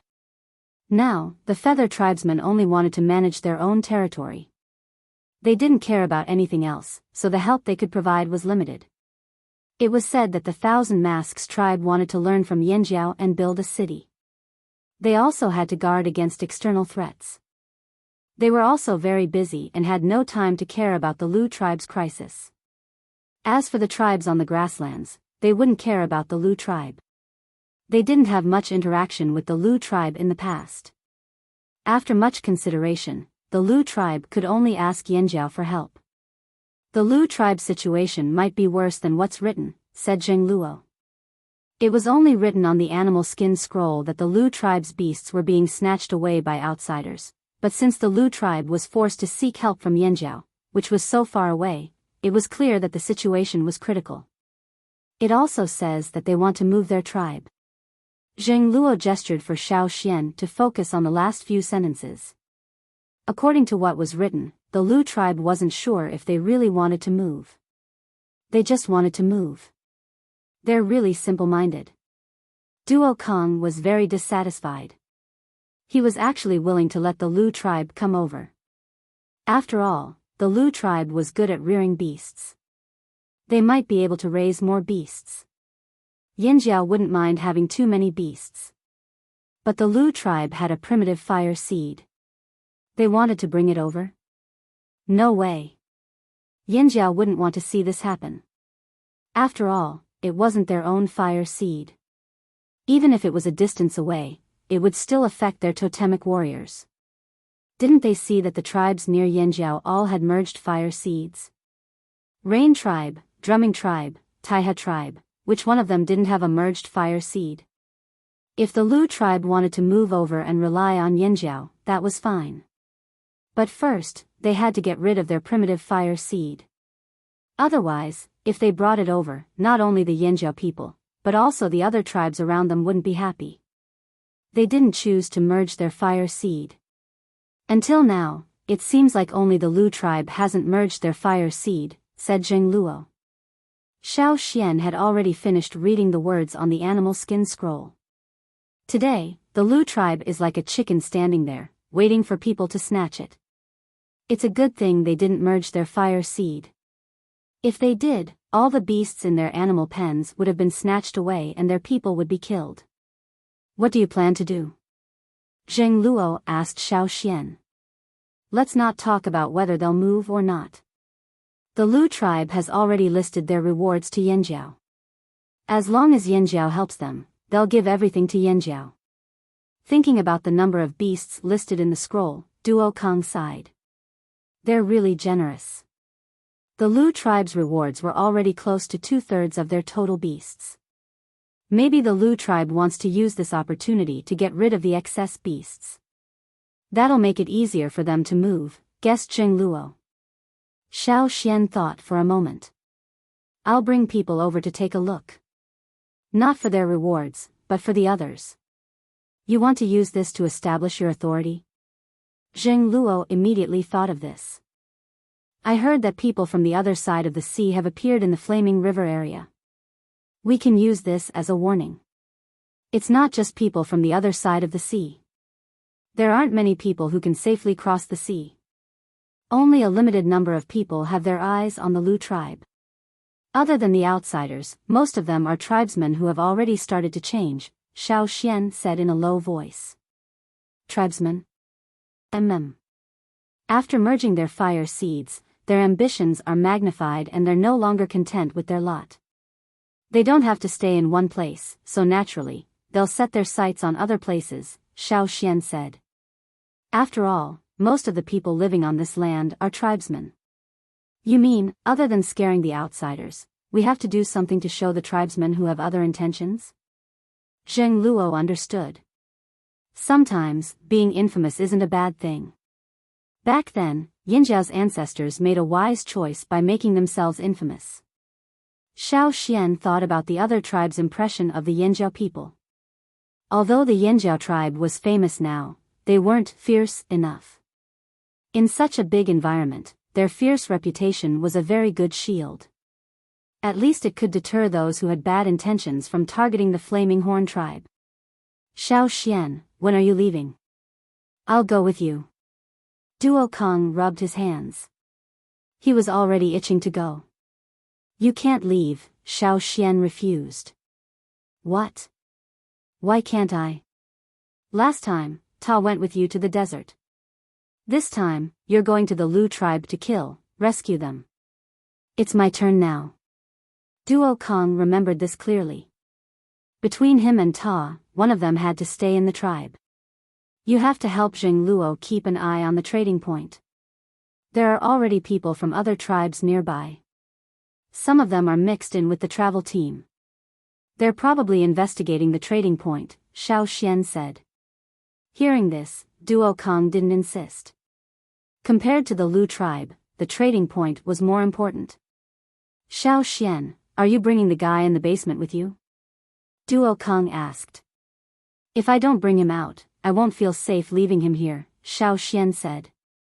Ganxia's situation was too special. If he suddenly went berserk, he could cause a mess in the Flaming River Castle. It was better to bring him out.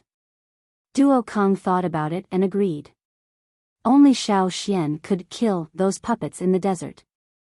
Although Ganxia was different from those slave puppets, in some ways, at least he was revived because of Xiao Xian. Maybe if something happened, Xiao Xian would be able to think of a way to deal with it. It's good to bring him out, but Xiao Xian, have you noticed that he's getting more and more dumb? Duo Kong lowered his voice and said. Ganxia's mood swings were already very low. He could maintain the same expression for the whole day. Duo Kong was curious. How could a person maintain the same expression all the time? Didn't he feel uncomfortable? They didn't stay in the Flaming River Castle any longer. Since they had decided to bring people to the Lu tribe, Xiao Xian had to inform the people at the headquarters and select some people to bring out. After exiting the trading point, Xiao Xian didn't cross the bridge directly. Instead, he walked further away. There was a suspension bridge over the man-made river. Xiao Xian continued walking from the bridge until he reached an inconspicuous place. There was no one else around. Xiao Xian looked around and walked to a spot. He lifted his foot and stomped twice. Not long after, the spot where Xiao Xian was standing was lifted up. A short and fat man with a full beard poked his head out. He was probably sleeping just now because his eyes were narrowed even smaller than usual. He looked out and yawned. This was a tribesman. When he saw Xiao Xian, he immediately became attentive. "Grand Elder, is there anything I can help you with?" "Tell the others to be on the lookout for outsiders." Xiao Xian left him with this sentence. The tribesman nodded profusely. He would definitely pass on this message, and he would do so as soon as possible. Xiao Xian's words meant that there were dangerous people coming from further away. Not only the other tribes living in the Flaming River region, but even the tribesmen had to be on guard. After reminding the tribesmen, Xiao Xian walked back. He sensed that the pterosaur was moving around where he poured the fish. When he walked over, he saw the pterosaur tearing apart a piranha fish and throwing its flesh into the river. It screamed as it did so. The guards around the stone bridge told Xiao Xian that the pterosaur had done this once before. This was the second time. Xiao Xian also saw more than 10 spindle-shaped figures swimming on the river's surface. They seemed to be fighting for food. Those were the fish he poured into the river. "Grand Elder, should we stop it in the future?" the guard asked. "No need. Just keep an eye on it." Xiao Xian didn't know why the pterosaur was doing this, but from the looks of it, the fish wouldn't starve to death with the pterosaur's food. After returning to the tribe, Xiao Xian had a discussion with the chief and shaman. The next day, Xiao Xian brought 500 people out. Gan Xia, who was wearing a hood and a cloak, also left with Xiao Xian. Just like what Xiao Xian said, he could go out and observe the changes in this world. He could also interact with more people from the other side of the sea. He could also ask more questions.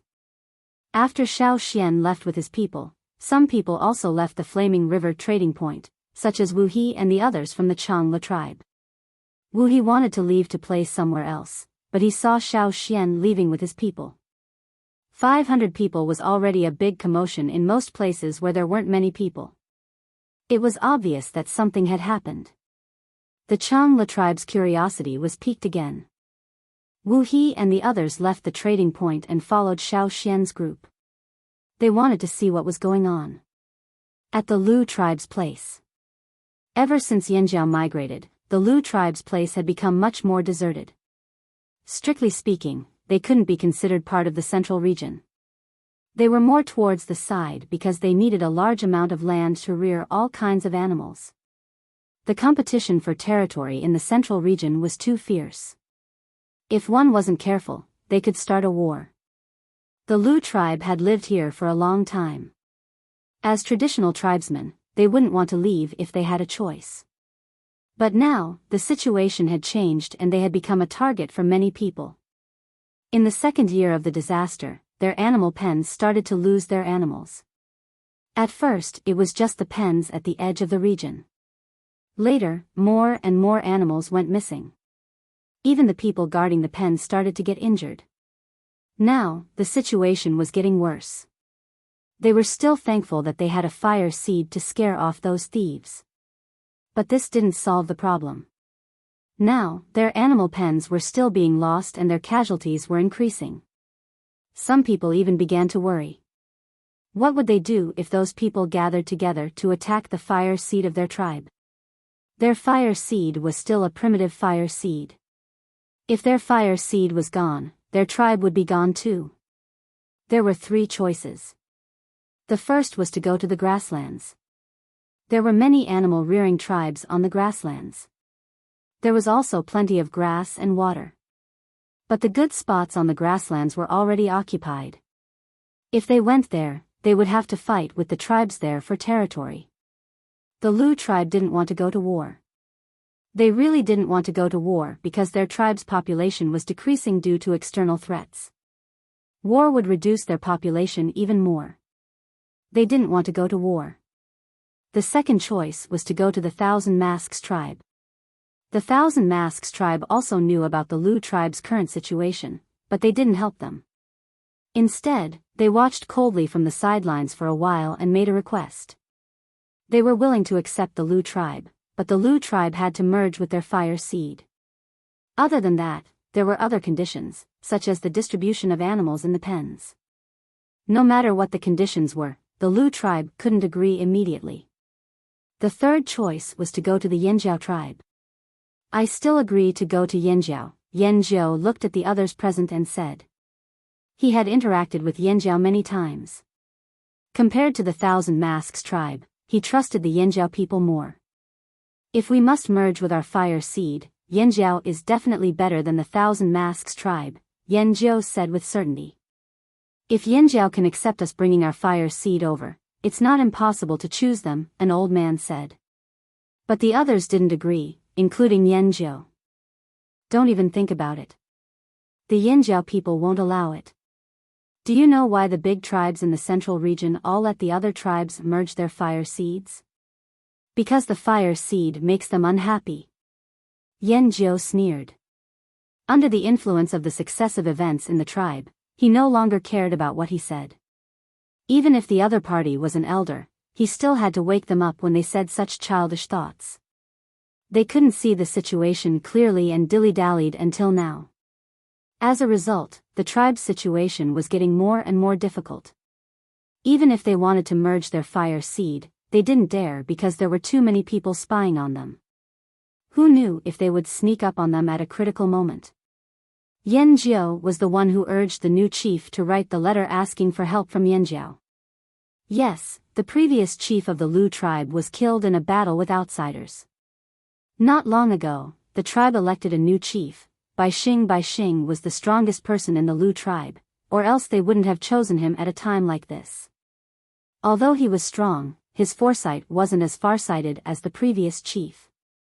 Fortunately, he listened to Yanjiao's advice and wrote a letter asking for help from Yanjiao. Looking at the silent others in the tribe, Yanjiao was so angry that his head hurt. He walked away. You guys keep talking. Call me when you have a result. Walking out of the chief's house, Yanjiao looked at the people walking around outside. Their eyes were blank, and they looked absent-minded. Be alert. Yanjiao shouted. The people who were thinking about something were startled by Yanjiao's words. They looked around nervously, and when they found nothing unusual, they took a deep breath. In fact, they weren't so timid before, but a series of events, especially the death of the previous chief, had greatly damaged their confidence. Yanjiao looked at the state of those people and took a deep breath. He wanted to scold them, but after opening his mouth, he sighed and left.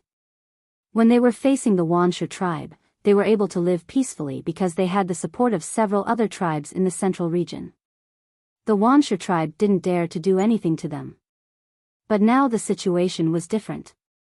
Running away would not solve the problem. Those people were outsiders. Perhaps there were other people from other tribes who wanted to take advantage of the situation. But in Yanjiao's eyes, they were all predators. And the Lu tribe was like a stupid bird that was being raised. Facing threats from all sides, they still imagined that they could continue to live a peaceful life. No wonder the Yanjiao called their birds stupid birds. They were fat, but they didn't have strength or brains. Who was to blame for their current situation? The rule of survival in the forest was to catch the weak and stupid ones. Boss. A young warrior ran over from the animal pen, panting heavily. He looked angry. Boss, another stupid bird is missing. Now they also learned from the Yanjiao people to call their birds stupid birds, because Yanjiao also thought they were too stupid, so stupid that it annoyed him. Taken away again? Yanjiao felt tired in his heart. There were a lot of beasts in the animal pen. Although there were guards around, there were always loopholes. The people who were wandering around the Lu tribe would take advantage of these loopholes and destroy the animal pen. Then, they would use food to lure the beasts away. Among them, most of them were stupid birds. Judging from the marks on the edge of the animal pen, yes. The young man who came over was angry and helpless. How can they be so stupid? So stupid. Stupid. Yanjiao wanted to cut open the heads of those stupid birds to find out what was wrong with them. How could they be taken away by a fruit? The ancestors of the tribe trained these birds from their wild state to birds suitable for breeding. But in terms of breeding, it was indeed successful. Yan Jiao used to think so too, but now, every time he heard that a stupid bird was taken away so easily, he only felt a sense of helplessness. If these birds were a little smarter, they wouldn't have been taken away so quickly. But things in the world were like this. Since they chose these stupid birds to be domesticated, they couldn't be blamed for being so easily fooled. Not thinking about that, Yan Jiao asked again, "Did anyone get hurt?" "No." "That's good. As for those stupid birds, let's just let them be." At the same time, not far from the Lu tribe, somewhere in the forest, about 20 people gathered together in a circle. In the middle of the circle was a bonfire. Inside the bonfire was the stupid bird that was just taken from the Lu tribe. These people laughed, and the language they spoke was not the common language of the tribe.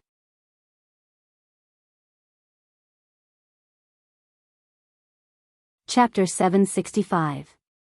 Yan Jiao walked around the animal pens. The guards didn't seem to be in a good state. Some of them were distracted while others were overly nervous. They lost a stupid bird today, so it was a good thing that no one was injured. Many times before, when they discovered thieves, the guards would fight with them. Casualties were inevitable. Of course, in order to prevent the animals in the animal pens from being stolen, these casualties were unavoidable. However, some people were still worried because they didn't know how long this situation would last. Humans would get tired eventually. They were in the open while the thieves were in the dark. The situation wasn't good for them.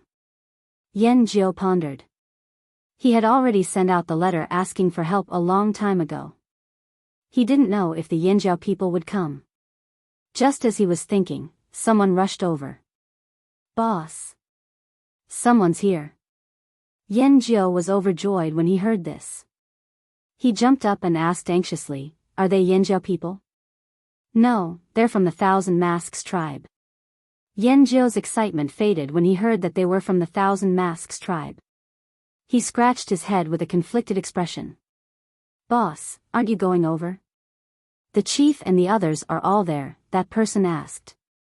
"Why should I go?" "They won't listen even if I tell them." "No, I better go. I don't want them to be fooled by the Thousand Masks tribe."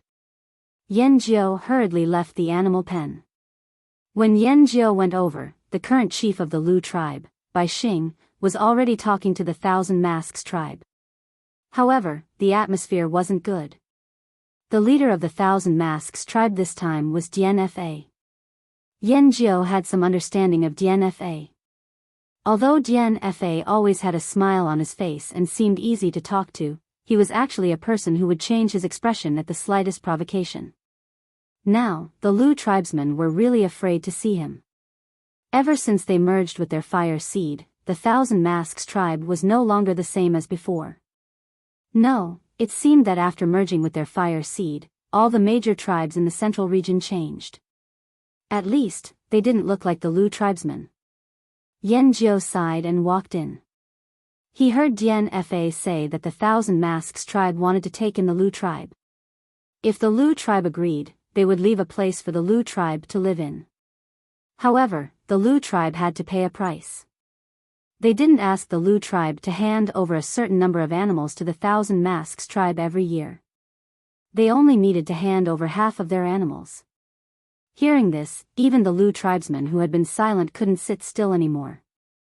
If they only gave the Thousand Masks 1/3, or even 2/3, they would be fine, as long as the Lu tribe could survive this crisis. If they gave away 2/3 of their beasts at once, they were confident that they would be able to increase their numbers quickly. However, if they had to give away half of their beasts every year, it would be difficult for the Lu tribesmen. "That's not what you said last time," an elder shouted loudly. Because he was too excited, his voice was a bit strange and sharp, sounding ear-piercing. The last time DNFA came to talk to the Lu tribe, he said that the Lu tribe only needed to give the Thousand Masks 1/3 of the beasts they raised every year. Unfortunately, the Lu tribe wasn't willing back then, but now they were asking for more. DNFA smiled and glanced at the old man. When their eyes met, the old man subconsciously shrank back. Last time, our chief only asked for a small amount because our two tribes are familiar with each other. Who knew that you wouldn't even agree to such a small amount of things? This time, our leader is angry, so he added another request, DNFA explained calmly. But you're asking for too much. This is considered a lot. Why didn't you agree last time? Now that the situation has changed, you should know that it's impossible for things to be the same as before. You can either become independent or join a stronger tribe. Otherwise, you won't even be able to protect your fire seed. DNFA was very clear about the Lu tribe's current situation. He knew who the people around him were. He wasn't just trying to scare the Lu tribe. If things continued like this, the Lu tribe might not even be able to protect their fire seed. With the Lu tribe's character, it would be a miracle if they could protect their fire seed. Right now, the Thousand Masks tribe had taken in many people from small to medium-sized tribes. They were currently building a city and lacked food. If it weren't for the fact that the Lu tribe was good at rearing beasts and had many beasts in their animal pens, the Thousand Masks tribe wouldn't have accepted such a weak tribe. DNFA laughed coldly in his heart. Don't say that I didn't warn you. If this continues, you'll be at a disadvantage. Also, who knows when our chief will change his mind. DNFA finished the green fruit in his hand in a few bites and casually threw the core on the ground. He stood up and prepared to leave. Just as Bai Xing and the others were about to say something, DNFA's aura suddenly changed. Under his animal hide clothes, there seemed to be something moving in the muscles on his back. The meridians extended from his neck all the way to his face. With a cracking sound, white bones appeared on DNFA's face. His entire face was changing. His eyes widened and his pupils dilated. His brow bones protruded and his eyebrows were pressed down. In the blink of an eye, DNFA had already turned around. He stomped on the ground and crushed the core of the fruit he just threw. A large footprint was instantly left on the relatively flat ground. Dust was splashed into the air, almost drowning people like a fog. In the midst of the dust, DNFA's usually smiling face was no longer smiling. The white bones that protruded from his face covered his entire face. He looked extremely ferocious. You couldn't judge a Thousand Masks tribe member based on their temperament. You couldn't judge them based on their usual appearance. You had to judge them based on their appearance when they used their totemic power. That was why DNFA's temperament was just like the specialized bones that covered his entire face. He looked like a ferocious beast that was about to go berserk. His aura was like a dark cloud that weighed heavily on the hearts of the Lu tribesmen. Seeing DNFA like this, Bai Xing was furious. You want to fight? Fine, let's fight. Just as he was about to make a move, he was held back by the elders beside him. DNFA glanced disdainfully at Bai Xing, whose face was red with anger. He had already told the chief that they couldn't speak nicely to the Lu tribesmen. The more they tried to be nice, the more they would drag things out until the crisis was over. DNFA didn't want that to happen. If he showed them a strong stance, they would naturally back down. Look, wasn't this the case now? A bunch of cowards.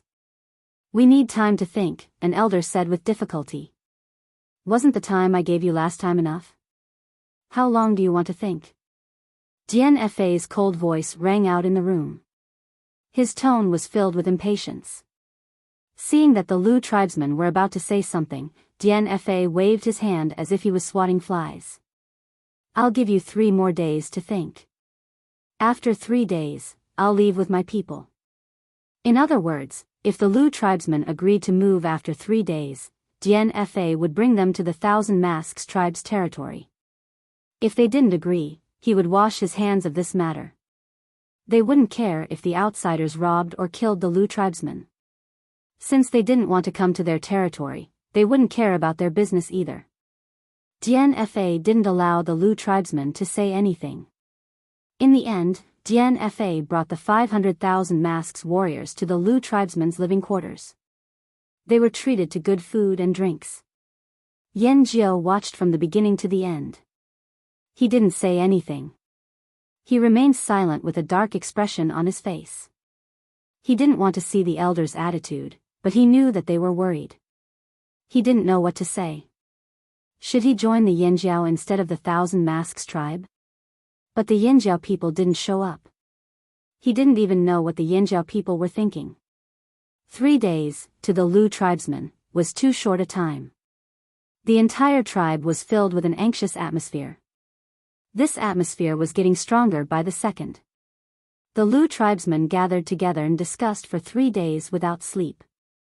They argued for 3 days until their throats were hoarse. They still hadn't come to a conclusion. Yan Jiao had expected this, but there was nothing he could do. Although he was the leader of the tribe, there were still many people above him. His suggestion couldn't get the others to agree. Even Bai Xing, who had a good relationship with him, was pessimistic. As the sky gradually brightened, everyone became more and more agitated. It didn't matter if it was the people in the room or the other Lu tribesmen. The deadline was approaching. They had to give Dian Fa an answer. Early in the morning, Dian Fa's eyelids twitched. He had a feeling that something was about to happen. It was a bad feeling. After some thought, Dian Fa woke up all his subordinates. He was going to force the Lu tribesmen to make a decision. What if the Lu tribesmen don't agree? Are we really going to leave just like that? Asked a Thousand Masks tribesman. Dian Fa was distracted and didn't answer immediately. Instead, someone beside Dian Fa said, "Of course we can't just leave like that. No matter what, we have to bring some things back. Since the Lu tribe can't protect their own things, it's better to give them to us than to let the outsiders take them all. Wait for an opportunity to take them? Good idea. Everyone, remember to take as much as you can. Don't let the outsiders take everything." Dian Fa didn't say anything as he listened to the discussion. He had the same thought in his mind. Sooner or later, the Lu tribe would be robbed by those outsiders who gathered here. Why should they leave empty-handed? The atmosphere at the Lu chief's place became even more tense because of Dian Fa's arrival. What's the result? I don't want to wait here forever, Dian Fa urged impatiently as he sat down on a thick animal hide mat that his subordinates had brought over. It's not the deadline yet," whispered an old man. Strictly speaking, the 3-day deadline would only end at noon. I don't care. Give me the result now. Dian Fa didn't want to give these people any more chances to delay. He didn't want to waste any more time. Dian Fa's eyelids twitched even harder. He raised his hand and pressed it against his eyelids. He made up his mind to solve this problem as soon as possible. The current chief of the Lu tribe, Bai Xing, was so angry that he clenched his fists. If it weren't for the elders beside him holding him down, he would have exploded already. Even as a chief, he had to endure this. It was so humiliating. He wanted nothing more than to die in battle like the previous chief. Bai Xing held his breath and didn't say anything. He looked at the shaman. The shaman sighed helplessly and said to Dian Fa, "Now isn't the best time to merge the fire seed." Dian Fa frowned. This was an excuse, but it was also the truth. If the Lu tribe failed to merge their fire seed here, they would be crippled. What would they do with a crippled tribe? We can go over first. We can merge after we get there. We must merge. Dian Fa emphasized. The shaman looked at Bai Xing after hearing this. This was the only thing they could do.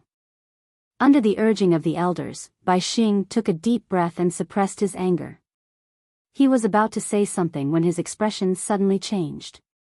The others in the room also had the same reaction. Yan Jiao stood up and rushed out.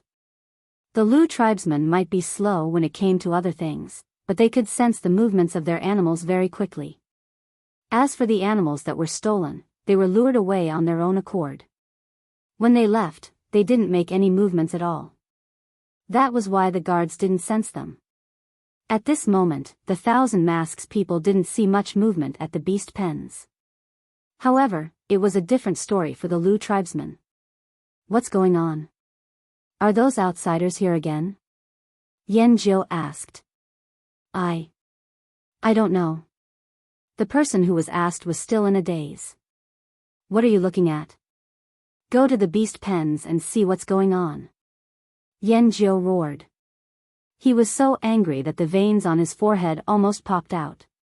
What time was it now? How could they still be in a daze? As he spoke, Yan Jiu was about to rush towards the beast pens. It was safer for him to go there himself. These brats were probably under too much pressure. Their emotions were unstable. They might not be able to see anything. Just as he took 2 steps forward, Yan Jiu saw one of his team members rushing towards him with a big black bull on the leash. That bull was the one they used to pull their carts. It was different from the other animals. This bull was more alert to its surroundings. It had been through a lot and was more sensitive to danger. At this moment, the black bull was anxiously kicking the ground with its hooves. Something's wrong. Yan Jiu frowned. Then he thought of something and his face lit up. Could it be that the Yanjiao people were here? But what if it wasn't the Yanjiao people, but the outsiders in the forest? The man who led the black bull here looked at Yan Jiu. Sometimes he was happy, and sometimes he was sad. His face changed constantly. The black bull stomped its hooves and looked in a certain direction. Yan Jiu looked in that direction. The sun had just risen, but it was already bright enough to illuminate the ground. Everything could be seen clearly. Yan Jiu walked towards the outskirts of the tribe. The person leading the bull followed him. After staring at the forest for a while, he still didn't see anything. Yan Jiu turned to look at the bull. When he saw that the bull was looking up into the sky, he immediately looked up. There was the shadow of a bird high up in the sky. Soon, the bird's shadow grew bigger and bigger. It flew across the sky like a gust of wind. A figure fell from above. Dian Fa and the other Lu tribesmen were also walking over. Of course, they saw this scene too. Boom! It was as if a huge rock had fallen to the ground. The moment the figure touched the ground, a loud bang rang out. Cracks spread out like a spider web. The soil was forcefully peeled off from the ground and shattered in an instant. Countless clouds of dust rose into the air, as if a thick haze had suddenly appeared. The ground seemed to be shaking. Even the soles of their feet were numb. Dian Fa blocked the dust and squinted his eyes. There was too much dust and he couldn't see clearly who was there. He could only hear footsteps approaching. Tap, tap, tap. As the footsteps got closer, the dust was blown away. When he saw who it was, Dian Fa's expression turned even colder. He gritted his teeth and said, Yinjiao Shao Xian? Every word seemed to weigh 1,000 pounds. After he finished speaking, Dian Fa turned his head to look at Bai Xing and the other Lu tribesmen. His gaze was as sharp as a knife as he squeezed out a sentence from between his teeth. He gritted his teeth and said, You really found Yanjiao people. The higher-ups of the Lu tribe kept their discussions a secret. Dian Fa only heard that the Lu tribesmen might ask the Yanjiao people for help. He didn't think that these cowards would actually invite the Yanjiao people over. If the Yanjiao Shao Xian was here, then the rest of the Yanjiao people would be here soon too. These Yanjiao people were so far away. Instead of building their own city, they came here to ruin the Thousand Masks tribe's plans. Dian Fa's face twitched. He looked at the huge crater where Shao Xian landed and the cracks that extended outwards. Then, he looked at Shao Xian, who was walking over as if nothing had happened. Even if he didn't want to, he had to admit that trying to compete with the Yanjiao people in terms of physical fitness was just asking for trouble. He dared to go against the Lu tribesmen, but he didn't dare to offend the Yanjiao people. Especially when the person in front of him was the Yanjiao Grand Elder Shao Xian, the person he didn't want to offend. No wonder his eyelids kept twitching since early morning. He had a feeling that something bad was going to happen. Dian Fa cursed the Lu ancestors in his heart. Aha! When Yan Jiu saw Shao Xian, he felt as if the haze in his heart had finally dissipated. Seeing Xiao Xian here meant that the Yanjiao people really wanted to help them. Xiao Xian, you're finally here. Yanjiao's smile was a little stiff under Dian Fa and the other 1,000 Masks people's sharp gazes, but his eyes were filled with excitement. He looked behind Xiao Xian and asked, "You're the only one here? The others are still behind us." "I'm here with another person," Xiao Xian said. "Huh? Where's the other person?" As soon as Yanjiao finished speaking, he heard a scream from the forest. Not long after, he heard the sound of something being dragged through the bushes. A cloaked person was holding a stranger by the neck and dragging him over. No matter how the stranger struggled, hit him, or even scratched him with his fingernails, the cloaked person's grip didn't loosen at all. The cloaked person's other hand was dripping with blood. However, the stranger didn't have any visible injuries, so it was obvious that the blood was from someone else. Of course, this wasn't the main point. The Lu and 1,000 Masks tribesmen all stared at the sword in the cloaked person's chest. The sword had pierced through the cloaked person's body, but there wasn't a single drop of blood. As the wind blew, the linen cloak at the man's chest stuck to his body, allowing others to see clearly that the sword had really pierced through the man. However, there wasn't a single drop of blood on the cloaked person's body. He was even able to walk over, as if he wasn't affected at all. "Did you get hit?" Xiao Xian asked. "I'm fine." An emotionless voice sounded. Yanjiao and the others were dumbfounded. How could he be fine after being pierced through? Just as they were thinking about this, they saw the cloaked man use his bloody hand to grab the hilt of the sword in his chest and pull it out. After pulling it out, he held the sword in his hand and continued to drag the person as if nothing had happened. Yanjiao and the others were speechless. The 1,000 Masks tribesmen were speechless. Even the person who was being held by the neck was stunned. He forgot to struggle. The surroundings were deathly silent, and even the air seemed to be filled with an icy chill. Everyone who saw this scene subconsciously shrank their necks. Dian Fa's eyelids weren't the only thing that was twitching. His eyes were twitching non-stop. What kind of monster was this?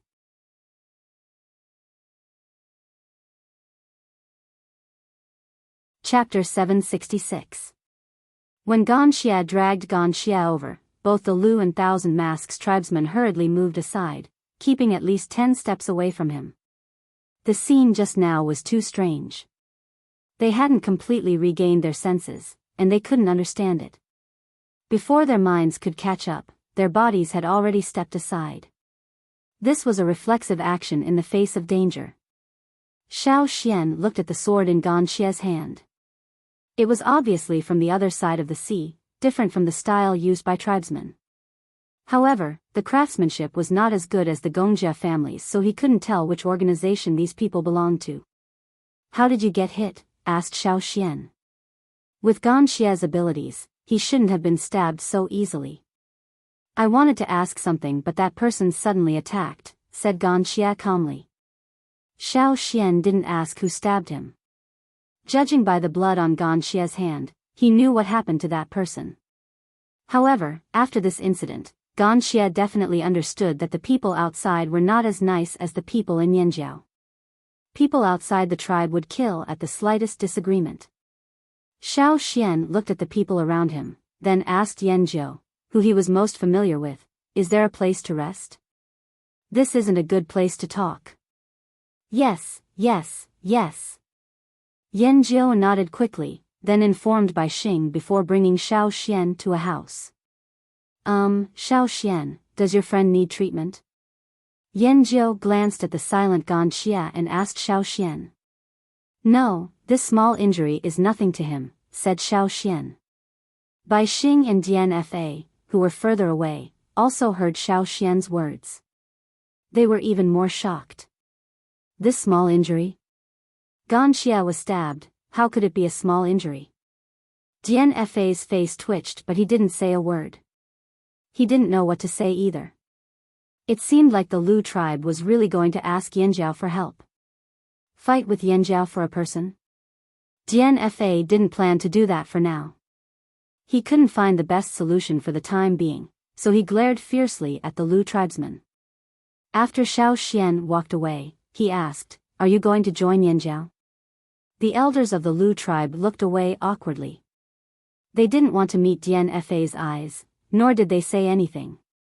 In fact, they were also conflicted. The Yanjiao people would definitely have other demands. If their demands were even more unacceptable than the Thousand Masks tribes, what should they do? Or perhaps, with the help of the Yanjiao tribes, they could get through this calamity first. Some elders of the Lu tribe agreed. According to their thinking, migrating the tribe or merging the fire seed was a matter of life and death for the tribe. How could they make such a hasty decision? He had to think things through. To put it bluntly, they had to drag it out for as long as they could. They had to get through this difficult situation first. While Fa was hesitating about whether to stay in the Lu tribe and observe, Yanjiao had already told Xiao Xian about the situation. Just as Xiao Xian had predicted, the Lu tribe situation was worse than what was written in the letter. However, Xiao Xian was puzzled.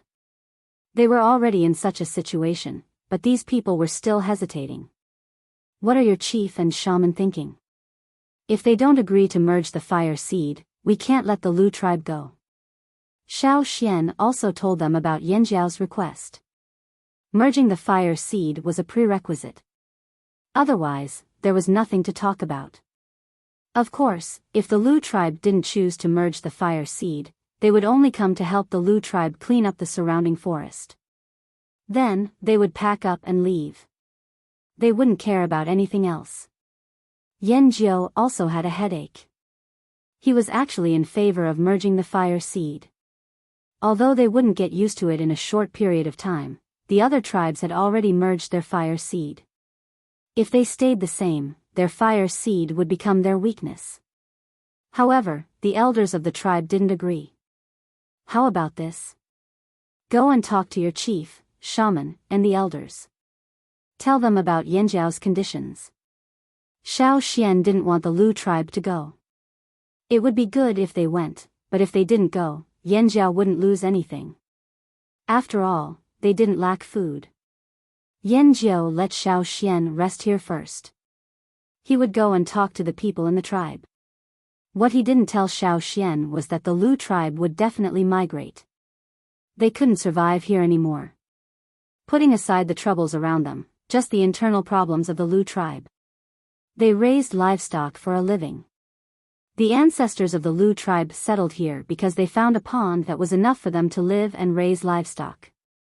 However, the pond had dried up during the disaster. At that time, the previous chief suggested that they migrate. Unfortunately, the elders of the tribe strongly opposed it. Later on, there was also the matter of the fire seed, so it had been delayed until now. Yanjiao's head hurt when he thought about the looks of those elders in the tribe. Yanjiao relayed Xiao Xian's words to the others. Some of them agreed to merge with the fire seed and move to Yanjiao. Some objected because they didn't want to merge with the fire seed. There were also some who didn't agree or disagree. It was a stalemate again. Bai Xing sat at the head of the table and didn't say anything. His eyes were staring at a certain spot, but they weren't focused. He allowed the others to argue while he thought about other things. After a while, Bai Xing suddenly asked, "When will the other people from Yanjiao arrive?" Yanjiao, who was also in a daze, was nudged by someone beside him. He came back to his senses and said, "About half a day. They'll be here by tonight at the latest." Bai Xing grunted and didn't ask any more. He continued to daydream. After Bai Xing's interruption, the elders stopped arguing. Someone asked Bai Xing a question, but Bai Xing ignored it. His rough face still had a look that said, "I'm daydreaming, don't bother me." Knowing that Bai Xing, the new chief, was in a bad mood, the elders didn't look too good either. For a moment, the room fell silent. The sun gradually set. Xiao Xian went to take a look at Ganxia. The person who was dragged back by Ganxia looked like he had nothing left to live for. That person thought that he would be forced to reveal some secrets after being dragged back. He planned to grit his teeth and not say anything, or make up some lies to fool these tribesmen. However, he didn't expect that this person would ask him questions that he didn't even know how to answer. Which tribe is your ancestor from? When did your tribe merge with the fire seed? What does it feel like to merge with the fire seed? Why did you abandon your tribe and join other groups? Why did the tribe disband? How can a person not have a tribe? That person really didn't know how to answer these questions. Why did the tribe disband? How would he know? As long as he was happy, why did he need a reason? He thought that Ganxia was crazy. His way of thinking was like that of a stubborn and conservative tribesman. Why must people exist in the form of a tribe? These tribesmen were a bunch of country bumpkins. In the end, that person got impatient and cursed at Ganxia's ancestors. Ganxia wasn't satisfied with this answer. The result of Ganxia's dissatisfaction was that the person's neck was broken. I'm going out for a while, Ganxia said. For what? Xiao Xian asked. Ask someone else. Ganxia put on his hood and walked out. There were still many people in the forest around the Lu tribe. He had to use this opportunity to ask more people. When the Yinjiao people came, they would probably be scared away.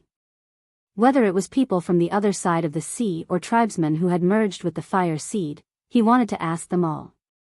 He especially wanted to ask the tribesmen who had just merged with the fire seed. He wanted to know their thoughts. Ganxia was very persistent in this aspect. Xiao Xian didn't stop him. Be careful of your head. After all, Ganxia wasn't a puppet. Puppets could still be controlled to move without a head, but Ganxia didn't know what would happen to him if he lost his head. Not long after Ganxia left the Lu tribe, Xiao Xian heard an eagle cry in the sky. They're here. Not far from the forest outside the Lu tribe, a group of people was running towards them. They even rested for a while before coming here to adjust their condition. The movement of 500 people was naturally different from that of Xiao Xian and Ganxia. The people hiding in the forest had already noticed them. It's the Yinjiao people. Some people could recognize them from the totemic patterns on their bodies. Are the Yinjiao people that strong? This was someone who wasn't familiar with Yinjiao. Who cares if they're Yinjiao people or other people? Our target is the Lu tribe. This was a group of people from the other side of the sea. Some people were already scared and started retreating further away. However, they didn't leave. Their greed made them want to take advantage of the situation. Some people moved closer to take a closer look. In front of the group, there was a bird about the same size as the Lu tribe's dumb bird. It didn't have big wings either, but its body wasn't as fat as the Lu tribe's dumb bird. Its head was even bigger. What kind of bird is that? Someone whispered to his companion. I don't know, but I'm sure we can roast it like the Lu tribe's birds. The person who spoke had just stolen a dumb bird from the Lu tribe this morning. He was still holding a bone with meat on it. As he chewed on the meat in his hand, he observed the group that was passing by. Someone's here, Guang said while riding on the forest racos. I can smell it, the others beside him said. The group of people in the forest didn't seem to want to hide completely. Otherwise, the Yinjiao group wouldn't be able to smell the roasted meat. How arrogant. Guang glanced at the forest. He reached for an arrow from his quiver and knocked it on his bow. The bowstring creaked as he pulled it. Bang! The vibrations of the bowstring seemed to be plucking at the nerves in one's brain, causing them to tremble. The arrow pierced through the gaps between the branches and broke through the leaves in front of it. The leaves that came into contact with the arrow were instantly pulverized. Before the sneer of the person who had been talking to his accomplice could fade away, he was interrupted by a whistle-like sound that rapidly drew closer. Bang! The arrow pierced into a tree trunk that was thick enough for 5 people to encircle. The entire arrow sank into the tree trunk. On the other side of the tree, the person who was leaning against the tree widened his eyes and looked down at his chest. The roasted meat in his hand fell to the ground. The green arrowhead had pierced through the tree trunk and left a hole in his chest. There was still red blood on the arrowhead. The blood flowed out along the arrowhead and dripped onto the ground. The other people around them couldn't help but cry out in fear and anger. However, when they heard the footsteps coming their way, they didn't dare to stay here. They didn't even care about their companions who were still breathing. One by one, they threw away the roasted meat in their hands and turned to run into the distance. The surrounding birds were frightened by the murderous aura of the arrow. They screamed and flew into the sky. Dian Fa stood at the border of the Lu tribe and looked at the flock of birds in the forest. His eyes were dark and unreadable. Soon, he saw a group of people coming out of the forest. There were two fearsome beasts in the lead. One looked like a bird while the other looked a little strange. It looked like a tiger or wolf in the forest. However, it had hooves and made a clattering sound when it stepped on the ground. Bai Xing and the others who were discussing things in the house quickly came out when they heard the commotion. "We're finally here." Xiao Xian walked over and looked at the net bags in the group. Guang and the others saw this and dragged the net bags over. Inside were people who were already dead. Their bodies were either cut by sharp weapons or shot by arrows. There was even a person with a hole in his chest. Blood was still flowing out. These are... Bai Xing looked at the people in the net bags. "We hunted them when we passed through the forest," the person dragging the net bags said. "Oh right, Grand Elder, we saw Gan Xia when we passed through the forest. He said he would be in the forest tonight and told us not to worry about him," a Yanjiao warrior said. "Okay, you all must be tired from the journey. Rest first," Xiao Xian said as he looked at Yanjiao. Yanjiao had already arranged accommodation and food. When he saw Xiao Xian looking at him, he quickly said, "Yes, yes. Everyone, follow me. You must be tired. Have some meat soup." "Brother Xian, what about it?" Guang pointed at the forest raccoons. Xiao Xian thought for a moment and said to Yanjiao, "Didn't you say that the stupid birds in your animal pen are often stolen? Let Xiao Jing go there. There's a nest there anyway. It can be guarded." Yanjiao wanted to say, "Your bird eats meat." However, he paused and said, "Okay, bring it to the animal pen." Xiao Xian patted the forest racco's head with the back of his knife and said, "Guard it well. Don't worry, Brother Xian. I told it along the way." Guang flipped his braid and smiled brightly. Yanjiao was confused. What did they say to the bird along the way? He suddenly changed his mind. Was it really okay to put this ferocious bird in the pen of those stupid vegetarian birds? Guang took the forest raccoons and followed Yanjiao to the animal pen. The animal pen for the stupid birds occupied a large area in the Lu tribe. There were also many bird nests. Because of the continuous theft, many bird nests were empty.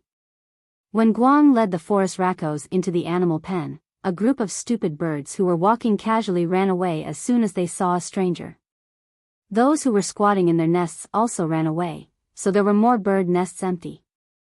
"Choose one to sleep in." Guang patted the forest raccoons and said.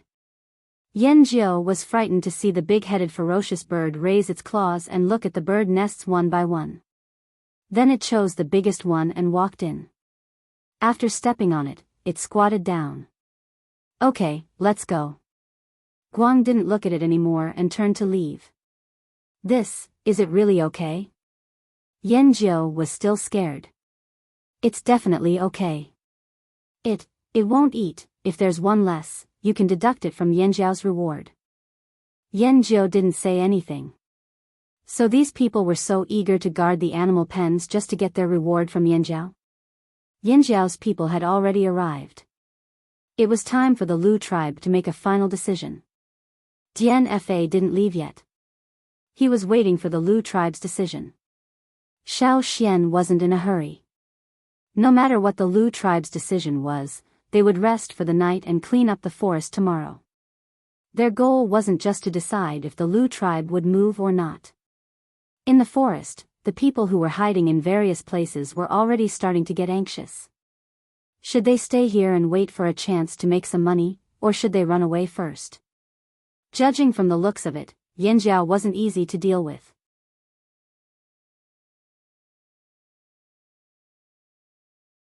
Chapter 767. There were fewer birds in the forest at night, probably because there were people hiding there. The Lu tribesmen used to hear nocturnal birds chirping at night, but now there were fewer nocturnal birds. Therefore, the night was much quieter. Tonight was the quietest night. In the past, there would occasionally be strange shouts or wild laughter in the forest. Tonight, those sounds were gone. The Lu tribesmen knew that it wasn't because the people hiding there had left, but because of the arrival of the Yanjiao people. Those people had all gone into hiding. They watched quietly in the dark. They didn't give up on this fat piece of meat so easily. In the forest, a few people hid in one place, looking in the direction of the Lu tribe. "Hey, do you guys think we should go to the Lu tribe's animal pen tonight and drag one out to eat?" "I'm a little hungry," someone whispered. In the past, when they were outside, they didn't have to eat a lot of good food. They just ate whatever they could find, as long as they didn't starve to death. In order to get more good food, they didn't care that much about food. But after living near the Lu tribe for a while, their appetites had grown. Ordinary food really couldn't satisfy them. It was hard to go from luxury to frugality. When the others heard this, they also thought of the Lu tribe's birds covered in meat and the smell of barbecued meat. Suddenly, their saliva secreted faster. Even the fragrance of the flowers in the forest at night smelled like barbecued meat. "Why don't we go take a look?" They were about to go to the Lu tribe's animal pen when they suddenly stopped. They frowned and looked in a direction. They didn't wear much clothing, and more than half of their limbs were exposed. Their skin could become extremely sensitive, especially at night. Their hair stood on end, but this didn't mean that they were afraid. Unlike other people, these people used the hair on their skin to perceive the movements around them at night. They were like the tentacles of a beast, able to perceive the airflow fluctuations caused by the friction between the bodies of the people around them and the air. At this moment, they felt someone approaching. "They're here." Not long after, they heard the sound of footsteps. It wasn't someone from their group. The footsteps sounded strange. The time between each step was almost the same, and the strength of each step was similar. Just listening to the sound gave them a strange feeling. Who wouldn't be cautious when walking at night? Even if they had better eyesight than ordinary people at night, they still had basic precautions. However, the other party seemed to have no scruples at all. He was neither hurried nor slow, and every step he took was like a stroll. What was his motive for suddenly appearing here? Soon, they saw a figure slowly walking over from the forest in the distance. Other than the sound of footsteps and the soft sound of his calves rubbing against the grass, there was no other sound. He couldn't even hear the sound of breathing. They thought that this was the other party's method of concealment at night. The person didn't wear many clothes and was bald, so they didn't recognize him. Whoosh! A branch shot out from a nearby tree like an arrow and pierced into the person's foot. This meant that he had stopped. Gan Xia looked at the branches in front of him and then looked up at the trees around him. There was no one around, but he knew that there were people hiding in the trees. "I have a question," Gan Xia said calmly. There was no sound around them. They could only hear the soft sound of insects crawling on one of the trees. Gan Xia continued asking, "Are you people who left your original tribe and gathered together again?" He could feel that the blood flowing through their bodies was similar. The person hiding in the tree initially thought that the other party was also one of the people who had designs on the Lu tribe and came over to discuss cooperation. Who would have thought that he would ask such a question? Was he crazy? While Gan Xia was waiting for an answer, a black figure suddenly jumped out from the tree closest to him. The other party had a knife in his hand. The curve of the blade was exaggerated, almost forming a circle. The blade was covered in a layer of black so that it wouldn't reflect any light at night. The speed of the other party's knife was extremely fast. It moved around in the air several times like a ghost, making it difficult to see where the knife would land. The blade sliced through the air, making a whooshing sound. Gan Xia knew that this person was aiming for his neck. Many people would aim for fatal areas such as the heart or the carotid artery. After all, no matter how strong a person's body was, it would be difficult for them to survive such an injury. At first, Gan Xie didn't want to dodge. It wouldn't matter if his carotid artery was cut. He didn't have any blood to lose anyway. However, when he thought about how Xiao Xian said that he wouldn't be able to survive without a head, Gan Xie hesitated. The knife looked like it was going for his neck, but what if it cut his head off? Everything happened in an instant. From the other party's point of view, Gan Xie only paused for a moment. Soon, Gan Xie dodged the knife. He wasn't afraid of the knife at all. He shook his shoulder and collided with the other party. Gan Xie's body was stronger than the Yanjiao people. His bones were even harder than the Yanjiao totemic warriors. The person who attacked Gan Xie didn't look weak either. In fact, if Gan Xie and the other person were to be compared at the same time, the other person looked stronger. However, at the moment of collision, the sound of bones breaking could be heard. The other person was sent flying and landed heavily on the trunk of a tree. The crown of the tree shook from the impact. It looked like the leaves were about to fall off. The knife didn't injure the other party. Instead, one of the people on his side was sent flying. At this moment, the other people hiding in the tree were shocked. After a short moment, they surrounded Gan Xie. They could tell that Gan Xie was a very strong person. They had to work together to win. They didn't think about what would happen if they lost. After all, no matter how strong a totemic warrior was, he would be crippled under such a joint attack. The sound of joints cracking could be heard. Long claws popped out like the claws of wild beasts. It wasn't clear if the claws were special to their bones or if they were made of metal. They twisted their wrists and their fingers were like spinning knives. They slashed towards Gan Xie. Wherever they went, the air hissed. They were like poisonous snakes hunting in the dark. There were also people with strange knives in their hands. They slashed towards Gan Xie with a cold light that couldn't be seen in the dark. The 5 of them attacked Gan Xie with the weapons they were used to. The sound of punches and kicks, the sound of knives hitting hard objects, the sound of bones breaking, and the screams of people mixed together. It sounded like the cries of ghosts and howls of wolves. Even the trees in the area were shaking. The sound spread to the Lu tribe. The animals in the animal pen started to get restless. What happened? The Lu tribe guards looked over nervously. They didn't know what was going on. No one went out at night, right? No one. We don't go out at night. The Yanjiao people didn't go out either. That's good. Don't worry about it. Just guard your place. Don't worry about anything else, the leader said. Although he said that, the guards kept looking over at the forest from time to time. They wondered what was going on. Did the people hiding in the forest start fighting? Or did someone else come over? Ever since the incident happened, the Lu tribesmen had been under a lot of pressure. Every movement made them overthink. While the Lu tribe guards were distracted, not far from the animal pen where the dumb birds were kept, 3 figures took advantage of the fact that the moon was obscured by the clouds. They approached the animal pen.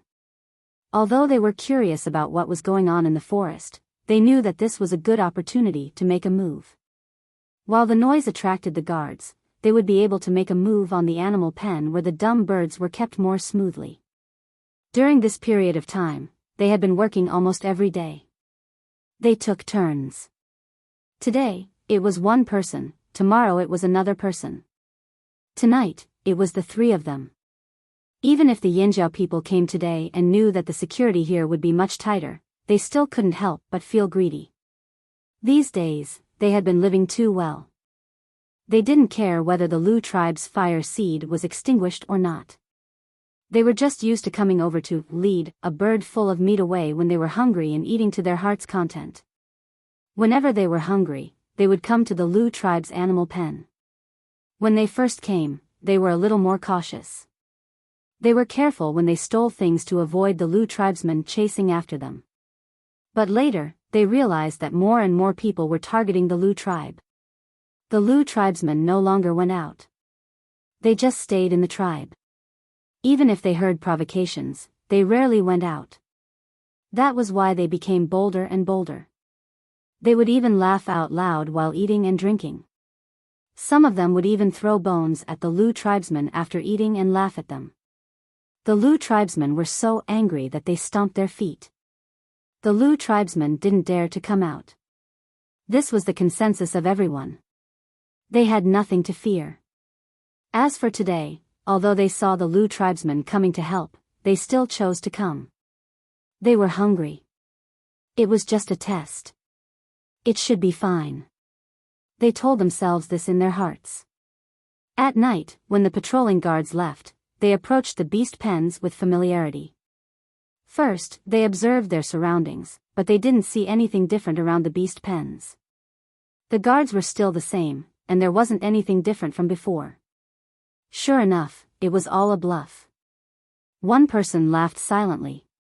He caught a fragrant fruit thrown by his companion behind him and tied it with a straw rope. Then, he cut a few holes on the fruit to let the juice flow out.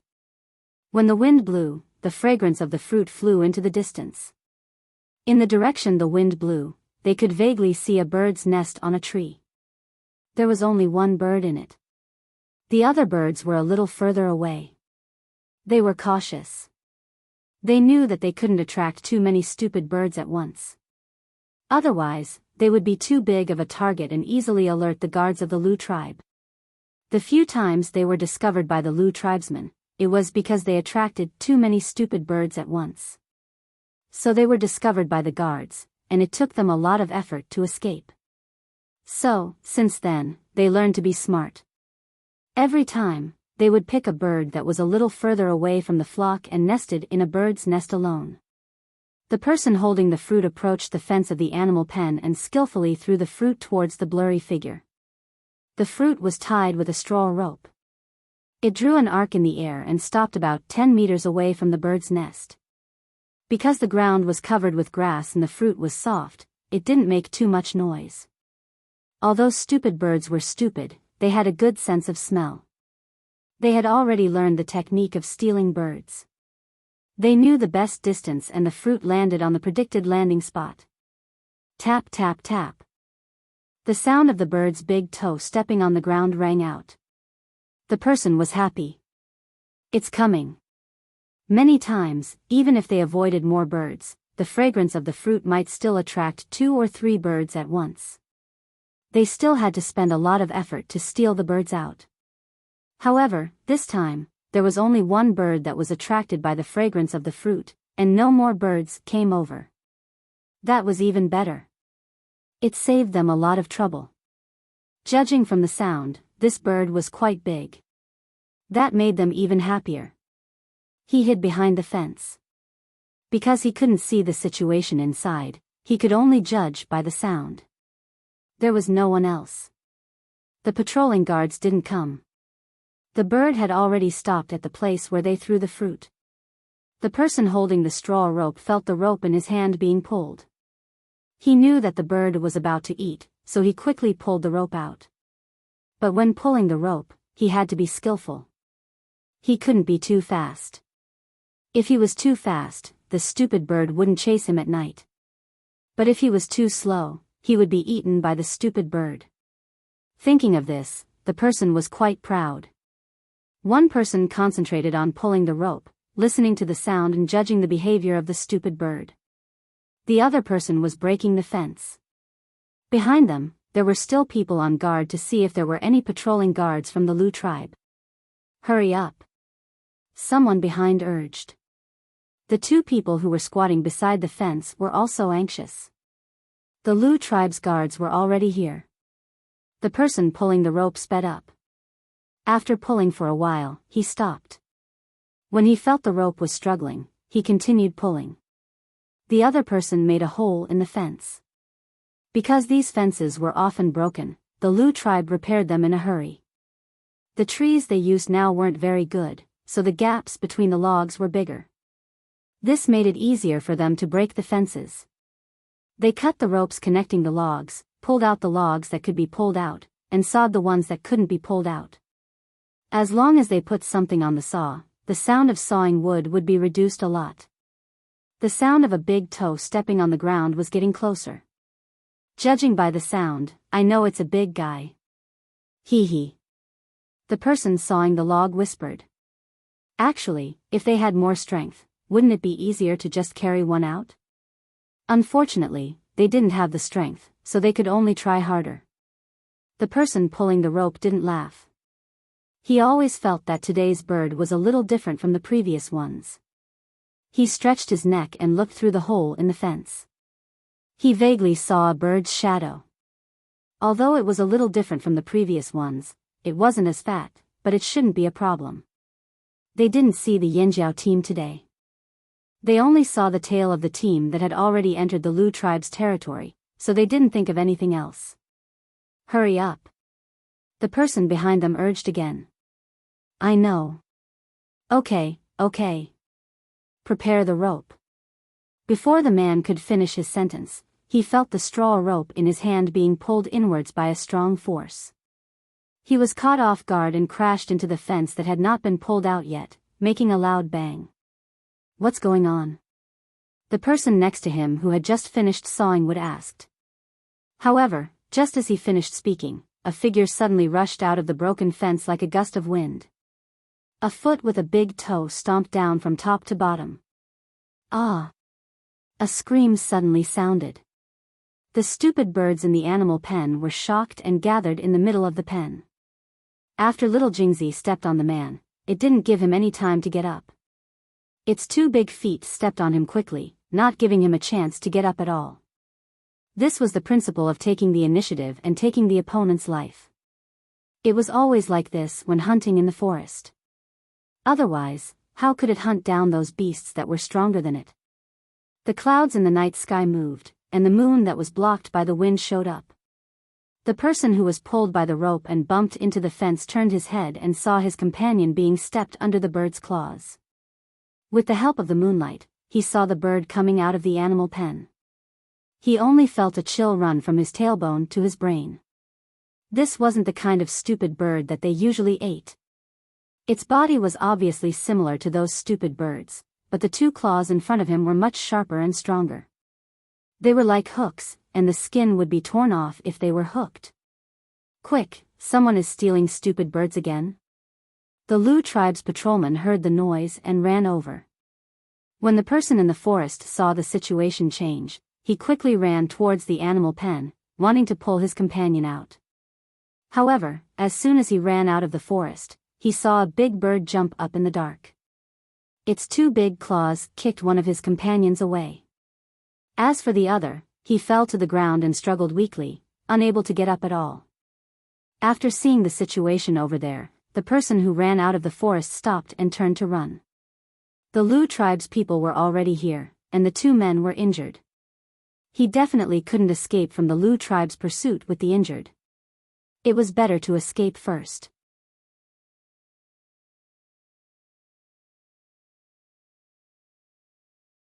Chapter 768. When the patrolling guards rushed over, they only saw two heavily injured people. One of them had been hit by the bird's beak and immediately fell to the ground. They didn't know if he was dead or alive. After repairing the broken fence, the Lu tribesmen looked back a few times before they left. The giant bird that the flaming horns brought over had already returned to its nest. They were worried that this ferocious bird would harm the stupid birds in the animal pen, but now it seemed that not only was it harmless, it was also very beneficial. Didn't they just catch two bird thieves? Perhaps because they knew that the bird thieves had been caught, the other people in the forest didn't make any moves. The next day, the rested Yanjiao warriors walked out of the Lu tribe. The Lu tribesmen had provided them with food, but Xiao Xian and the others had also brought back a lot of meat jerky made from fearsome beast meat. Fearsome beast meat was still the most nutritious. They ate a little bit of all kinds of meat. Only when they were full would they have the strength to move. They didn't start immediately after eating. Xiao Xian had told them about the plan. There would be a waiting period, during which they would adjust their bodies to their best condition. They wouldn't be affected by eating too much. The chief of the Lu tribe, by Xing, came out early in the morning. He was waiting to see how the Yanjiao would deal with the people in the forest. Dian Fa and the 1,000 Masks remained in the Lu tribe. They didn't leave because they wanted to wait for the Lu tribesmen's final decision. They also wanted to see what the Yanjiao would do next. Xiao Xian stretched his arms and looked up at the sky. Cha-Cha had already scavenged for food and was circling in the air. Xiao Xian whistled. He jumped onto Cha-Cha's back and flew up into the sky. Xiao Xian's field of vision gradually widened. He could see the forest in the distance clearly. Taking a deep breath, Xiao Xian shouted, "Everyone in the forest, listen up. Other than the Yanjiao tribesmen, all of you must leave before noon. Otherwise, we will kill you." His voice was like the roar of a fearsome beast. It swept through the forest and spread into the distance. In order to let the people inside understand, Xiao Xian shouted in the tribal language and then in the language of the other side of the sea. Ganxia belonged to Yanjiao now, so Xiao Xian wasn't wrong. His voice traveled far into the distance, and even the echo became weaker. In the forest, the people who heard Xiao Xian's words had different reactions. Humph. How arrogant. Which tribe is the Yanjiao tribe? When is noon? Otherwise, I'll kill you. Can they kill us? Haha. At this time, in another part of the forest, Wu He and the others were chatting with old acquaintances on the other side of the sea. When they heard this, they threw away the food in their hands and ran away. "Brothers of Changlo, why are you running?" The person who had been bragging to Wu He asked hurriedly when he saw the reaction of Wu He and the others. "If we don't run, we'll really die." Wu He whistled. When the long-winged bird arrived, he and his companions flew out of the forest. They wanted to watch the show, but they had to avoid this troublesome place. They had to at least make sure they weren't affected. They didn't want the Yanjiao to misunderstand that they were involved in this matter. Actually, they weren't afraid of the other Yanjiao people. They were only afraid of Xiao Xian, who had shouted just now. They felt pain all over when they heard his voice. They could still remember the slap in the air clearly. Seeing the Changlis flee as if they had met their natural enemy, the people who had been mercilessly thrown aside by Wu He were dumbfounded. When did the Changlis become so afraid of trouble? One of them was puzzled. Didn't these Changlis go wherever there was a show? "Boss, what should we do?"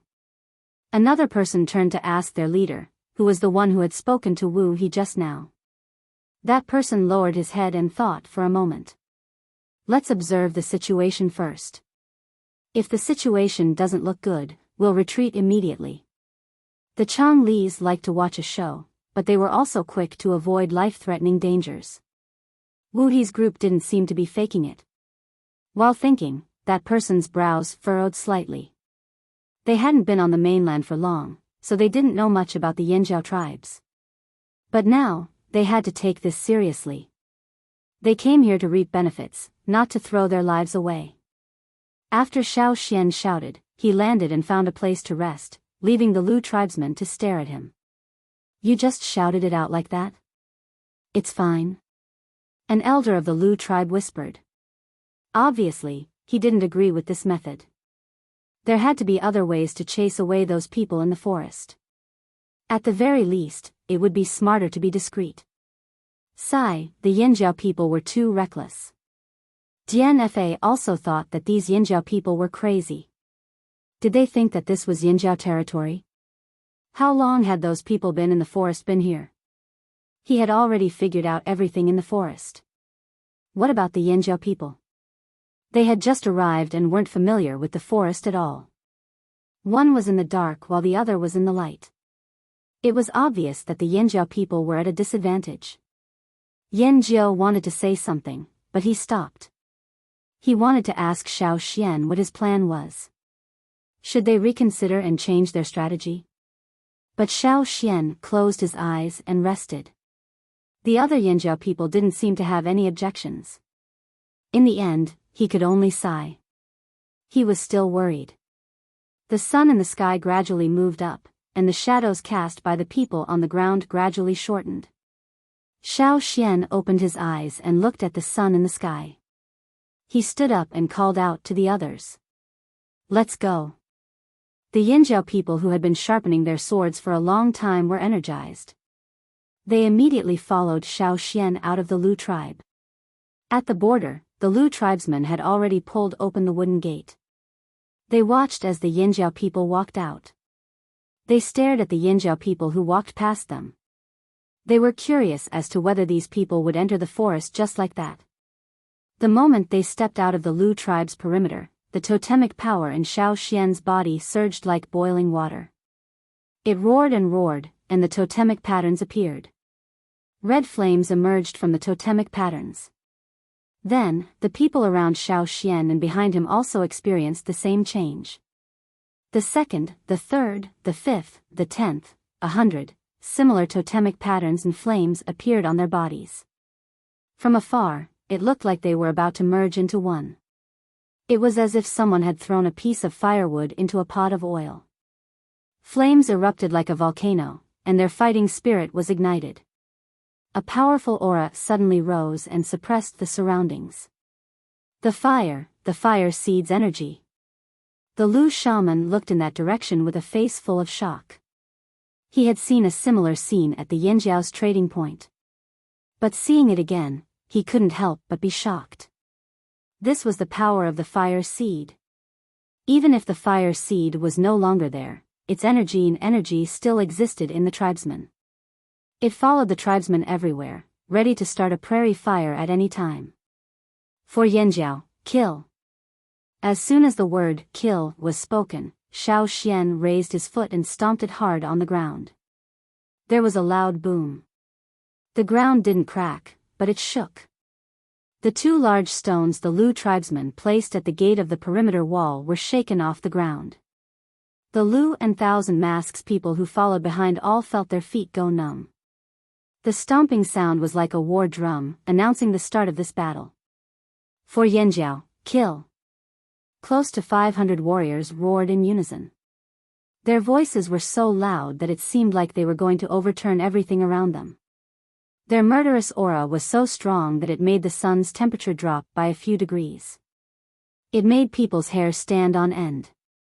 The energy of the Yinjiao fire seed instantly covered the entire area. It was so strong that the Lu tribesmen had the urge to retreat. Some of them even retreated, wanting to get as far away from the Yinjiao people as possible. These Yinjiao people were still eating and laughing together yesterday. But now, these Yinjiao people were in a terrifying state. They were like ferocious beasts with their fangs bared, ready to pounce. Bai Xing looked at the Yinjiao people and felt like he was hallucinating. It wasn't just 500 totemic warriors, but tens of thousands of them. It was as if the entire Yinjiao tribe had gathered here. It was so powerful. This. The shaman of the Lu tribe widened his eyes. His pupils dilated, and his Adam's apple bobbed up and down. What a strong fire seed. Even the fire seed in their fire pit seemed to be suppressed by it.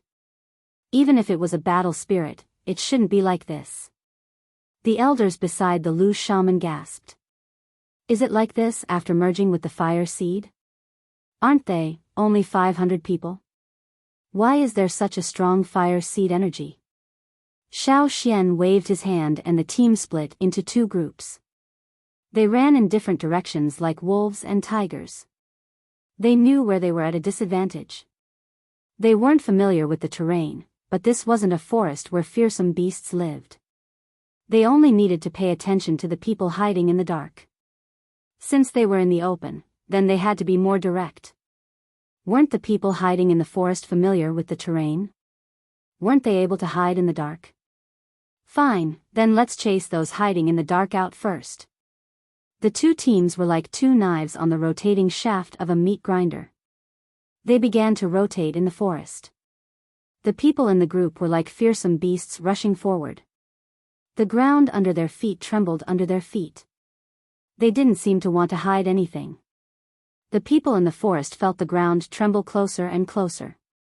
Every sound was like a sudden clap of thunder, shocking them to the core. Some people who heard the shout in the morning and didn't leave were already regretting it. leave? Or stay here? Maybe if they avoided the Yanjiao tribe's search, they would be fine. Many people thought so. However, they soon realized that they didn't understand the Yanjiao people. Boom! A tree trunk as thick as 5 people was brutally kicked by a Yanjiao warrior. Half of the tree was kicked away. The tree is down, let's see where you can hide. Change trees? Go ahead, let's see if you can escape faster or if we can surround you faster. The knives and axes in their hands flashed with cold light under the scattered light in the forest. The sharp edges of the knives and axes cut through the air, drawing a cruel cold light. You damn Yanjiao people! Before the heavy branches fell to the ground, several figures were forced to flee in different directions. Dozens of arrows pierced through the trees, whistling through the air as they chased after them. The warriors with knives, axes, hammers, spears, and other metal weapons followed closely. In this chase and encirclement, the division of labor was clear. One group was responsible for fighting, just like the wolves in the wolf pack who were responsible for chasing and intimidating the deer. The other group was responsible for attacking in the open. There was also a group of people who lowered their presence in the group at the beginning, but were secretly looking for opportunities to take their lives. Imitation was human nature and instinct. The ancestors of the tribesmen imitated the beasts in the forest to hunt. The predators in the forest had all sorts of ways to obtain food, and the tribesmen learned a lot from them. Then, they summarized, passed down, and improved. Even now, the Flaming Horn tribe was able to feed the entire tribe with just the things they paid in the Flaming River trading point, the crops in their fields, and the animals in their animal pens. However, they never stopped hunting. Because of this, they were able to maintain their peak condition and fight at their best. Bang! Bang! The sound of bowstrings vibrating could be heard. The arrows whistled through the air as they flew towards the forced-out targets. Some of the arrows were meant to chase or block, while others were full of killing intent. The arrows stabbed into the ground, splashing up countless pieces of grass and dust. Ruthlessness flashed in the eyes of the person who was forced out. He stomped his feet and gripped the hilt of his sword tightly. He turned around and slashed with his sword. The next moment, his sword collided with the saber that was shining like a cold star, creating sporadic sparks. At some point, he thought he was going to be sent flying.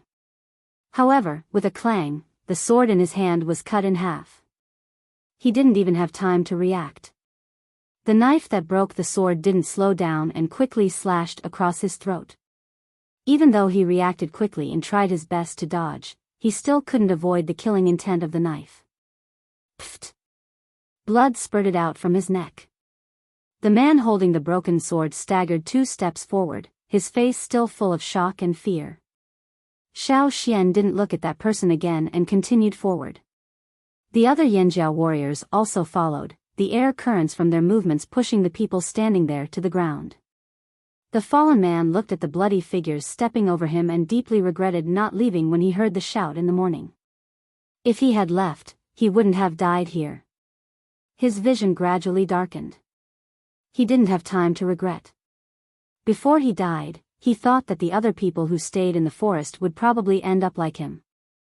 If he could do it all over again, he would definitely run away as soon as he heard the words, Yanjiao. No amount of temptation was more important than his life. The blood-stained Yanjiao warriors didn't look at the fallen men, nor did they think about what they were thinking before they died. They continued to clear out the people hiding in the dark in the forest. The smell of blood in the forest became stronger and stronger, carried farther and farther by the wind. The people who thought they were lucky heard the sound getting closer and closer. Even their bones trembled. If they left now, wouldn't it be too late? In the distance, scavenger birds smelled the scent and flew over. On the Lu tribe's side, the people standing on the outer wooden walls listened to the movements in the forest. They looked at the trees that were kicked into the air from time to time, and the muscles at the corners of their mouths twitched. In the past, when the Yanjiao tribe was still in the fearsome beast forest, Yanjiao often brought people with him to deliver baby beasts. However, he had never seen the Yanjiao people in battle. More accurately, he had never seen them in their hunting mode. Too cruel. The current chief of the Lu tribe, Bai Xing, looked over in a daze. An indescribable complex feeling arose in his mind. The shaman of the Lu tribe smelled the scent of blood carried by the wind and thought of the records left behind by their ancestors about the Yanjiao people. The Yanjiao people, no matter if it was 1,000 years ago or 1,000 years later, always liked to use similar methods. Simple and violent.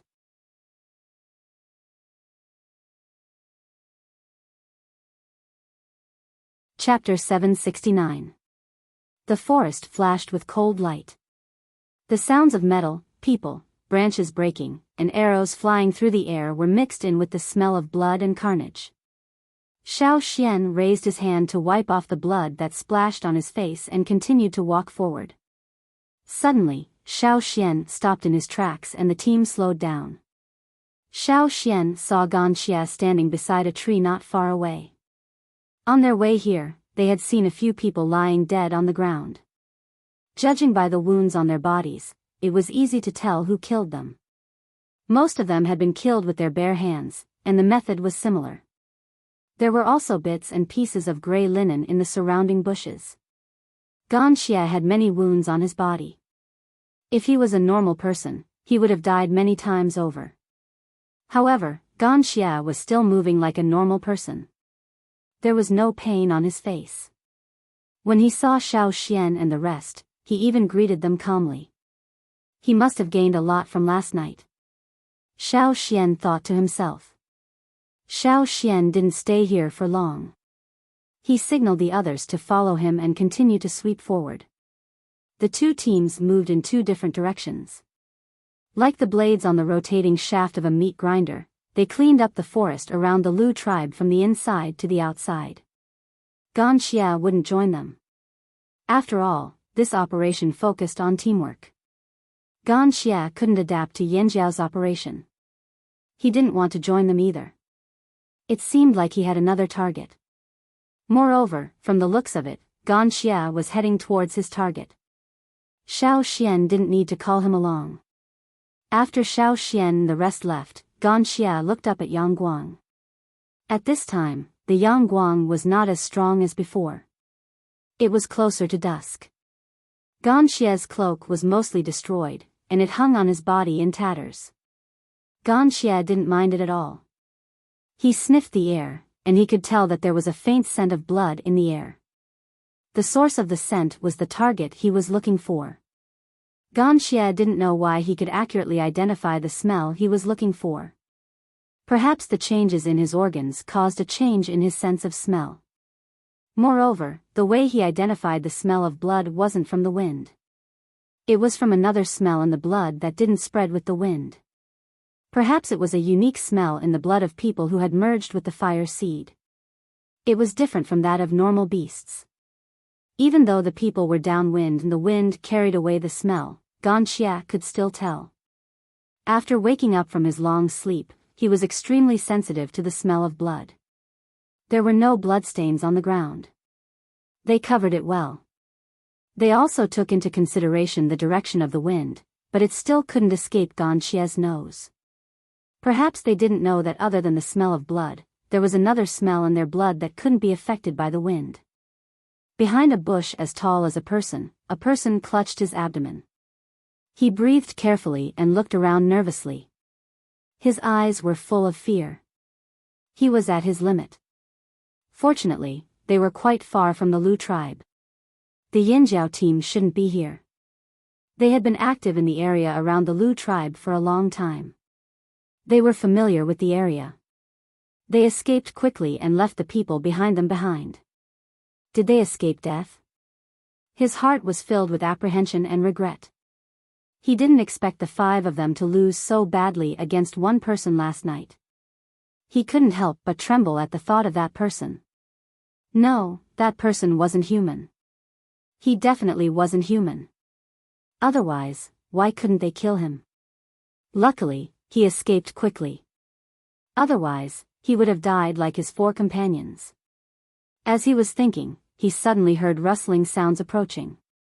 It sounded like someone was running on the grass. Who was it? He didn't want to run. He felt that the temporary hiding place he had found was pretty good. As long as he continued to hide, he would be fine. Therefore, he only turned his head to look through the narrow gaps between the branches and leaves of the bushes to see who was coming. A figure covered in green appeared in his vision. He was so shocked that he almost stopped breathing. His blood seemed to freeze.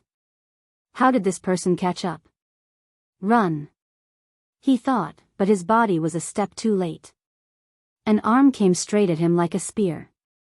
The next moment, he felt like his jaw was hit by a hammer.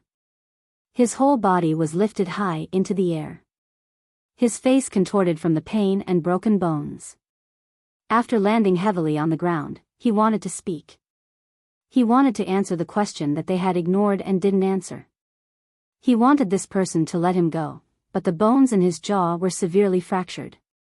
It was difficult for him to even open his mouth, let alone say a clear and complete sentence. Looking at the person walking over step by step, he used his arm to support himself. He wanted to run away again, but this time, he didn't have the chance. A hand pressed down on his head, forcing him back to the ground again. Bam! His head hit the ground, causing grass and mud to splatter in all directions. He was already seriously injured, so he couldn't withstand the impact. His mind was in a mess. Crack! There was the sound of bones breaking. The person on the ground stopped breathing.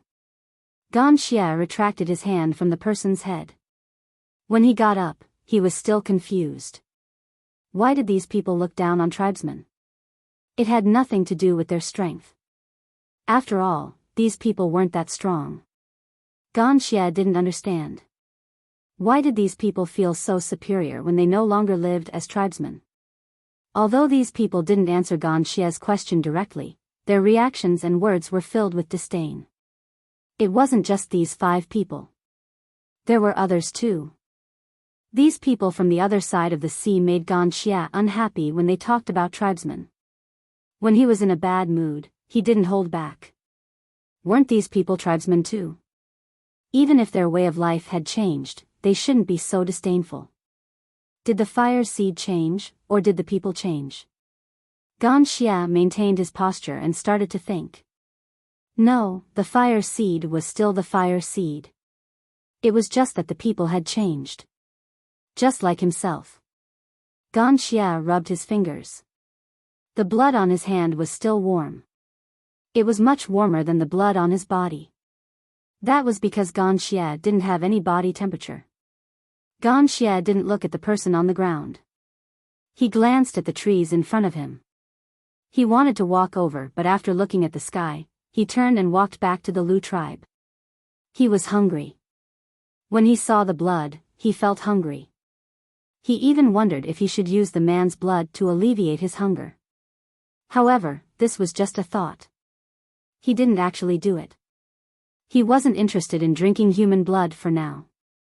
After Ganxia left, a few figures walked out from the bushes in the direction he was looking at. Their faces were pale and they were frightened. They came from a mid-sized tribe in the central region. After merging with the fire seed, the people in the tribe were like wild horses out of control.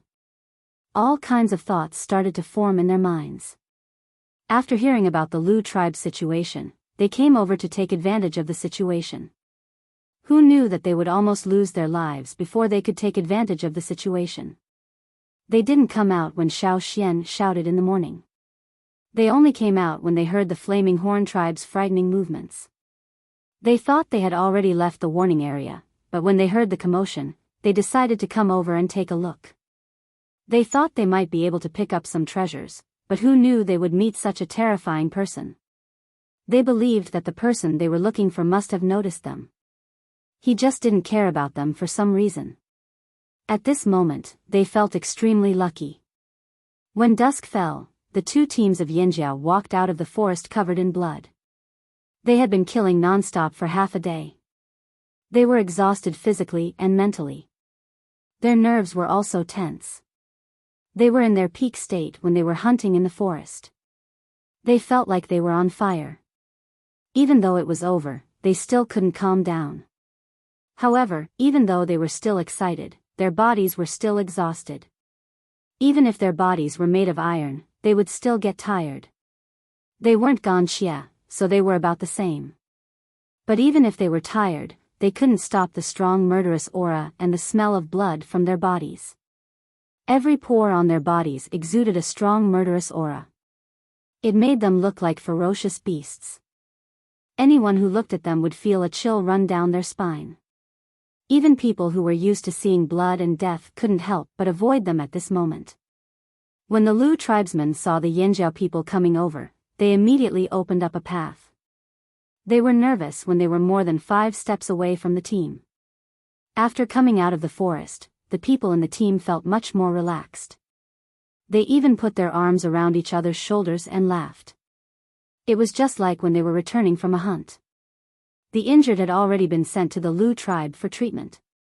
They brought their own medicine. The medicine in the Lu tribe wasn't any better than the Yanjiao medicine. Bai Xing was just about to go up and say something to Xiao Xian when his gaze swept past the Yanjiao team. He looked at the back of the team and asked, "Hey, who's that?" Xiao Xian turned his head and smiled. "It's Wuxia, the one who was with us before." He was wearing a cloak. The Lu tribesmen were shocked. Was this the person who was stabbed with a sword but was fine? Yesterday, Wuxia was wearing a cloak and a hood so they couldn't see his face clearly. Also, he wasn't here last night so they didn't know what he looked like. Now that he wasn't wearing a cloak, they could see his face clearly. But after they saw him clearly, they were even more shocked. Wuxia's original appearance was only slightly greener than a normal person's. There wasn't anything special about him. But now, when Wuxia came out of the forest, the wounds on his body were exposed to everyone. Wuxia didn't look strong.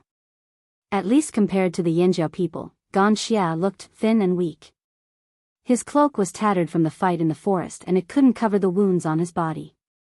At this moment, there were countless wounds on Wuxia's body. His chest, back, limbs, neck, and even his face were all healed. Some of the wounds were only scars left. They were of different lengths and densely packed together. It was a shocking sight. Some people were impressed. Wuxia was indeed a brave warrior with such terrifying injuries. It wasn't hard to imagine the danger he faced in the forest. But there were also some people who saw something else. Because they saw it, they were even more shocked. They looked at Wuxia with respect and fear. More than half of those wounds would have been life-threatening if they were on a normal person. It would be a miracle if they were still alive. But there were also some wounds that were truly fatal.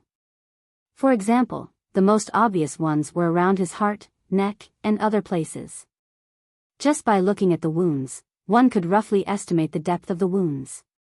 Cuts, stabs, and other wounds would have been fatal if they were on a normal person. But Wuxia was just like yesterday. He was completely fine. His face was calm and he didn't look like he was injured at all. Dian Fa looked at Wuxia in shock. This person was even more dangerous than the Yanjiao people. Where did the Yanjiao people find someone like him? Why did he join the Yanjiao people? Elder Xiao Xian, the people in the forest. Bai Xing asked. There shouldn't be any problems around here. Unless someone is hiding and hasn't been found by us. Xiao Xian looked around the forest. Flocks of scavenger birds were already moving around in the forest. Thank you. Bai Xing said solemnly. The promised reward will be sent tomorrow. Okay. Since it was a deal, he had to take what he had to take. Xiao Xian thought of something and said, "We'll leave once you're done dividing the reared beasts." Hearing this, Bai Xing paused in his actions and remained silent. We've already done what we have to do. We won't stay here forever. We won't interfere with your decisions. But if you want to move and merge your fire seed, these 2 days are the best time to do so. The threats around them had been dealt with.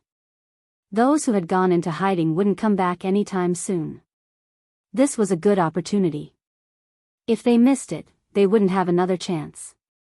They couldn't have too many distractions when merging their fire seed. I understand. Bai Xing gritted his teeth. He had already made up his mind. Seeing Bai Xing leave with heavy but determined steps, Guang Yi asked Xiao Xian, "Can the Lu tribesmen merge their fire seed?" "Yes. But I don't know where they'll move to."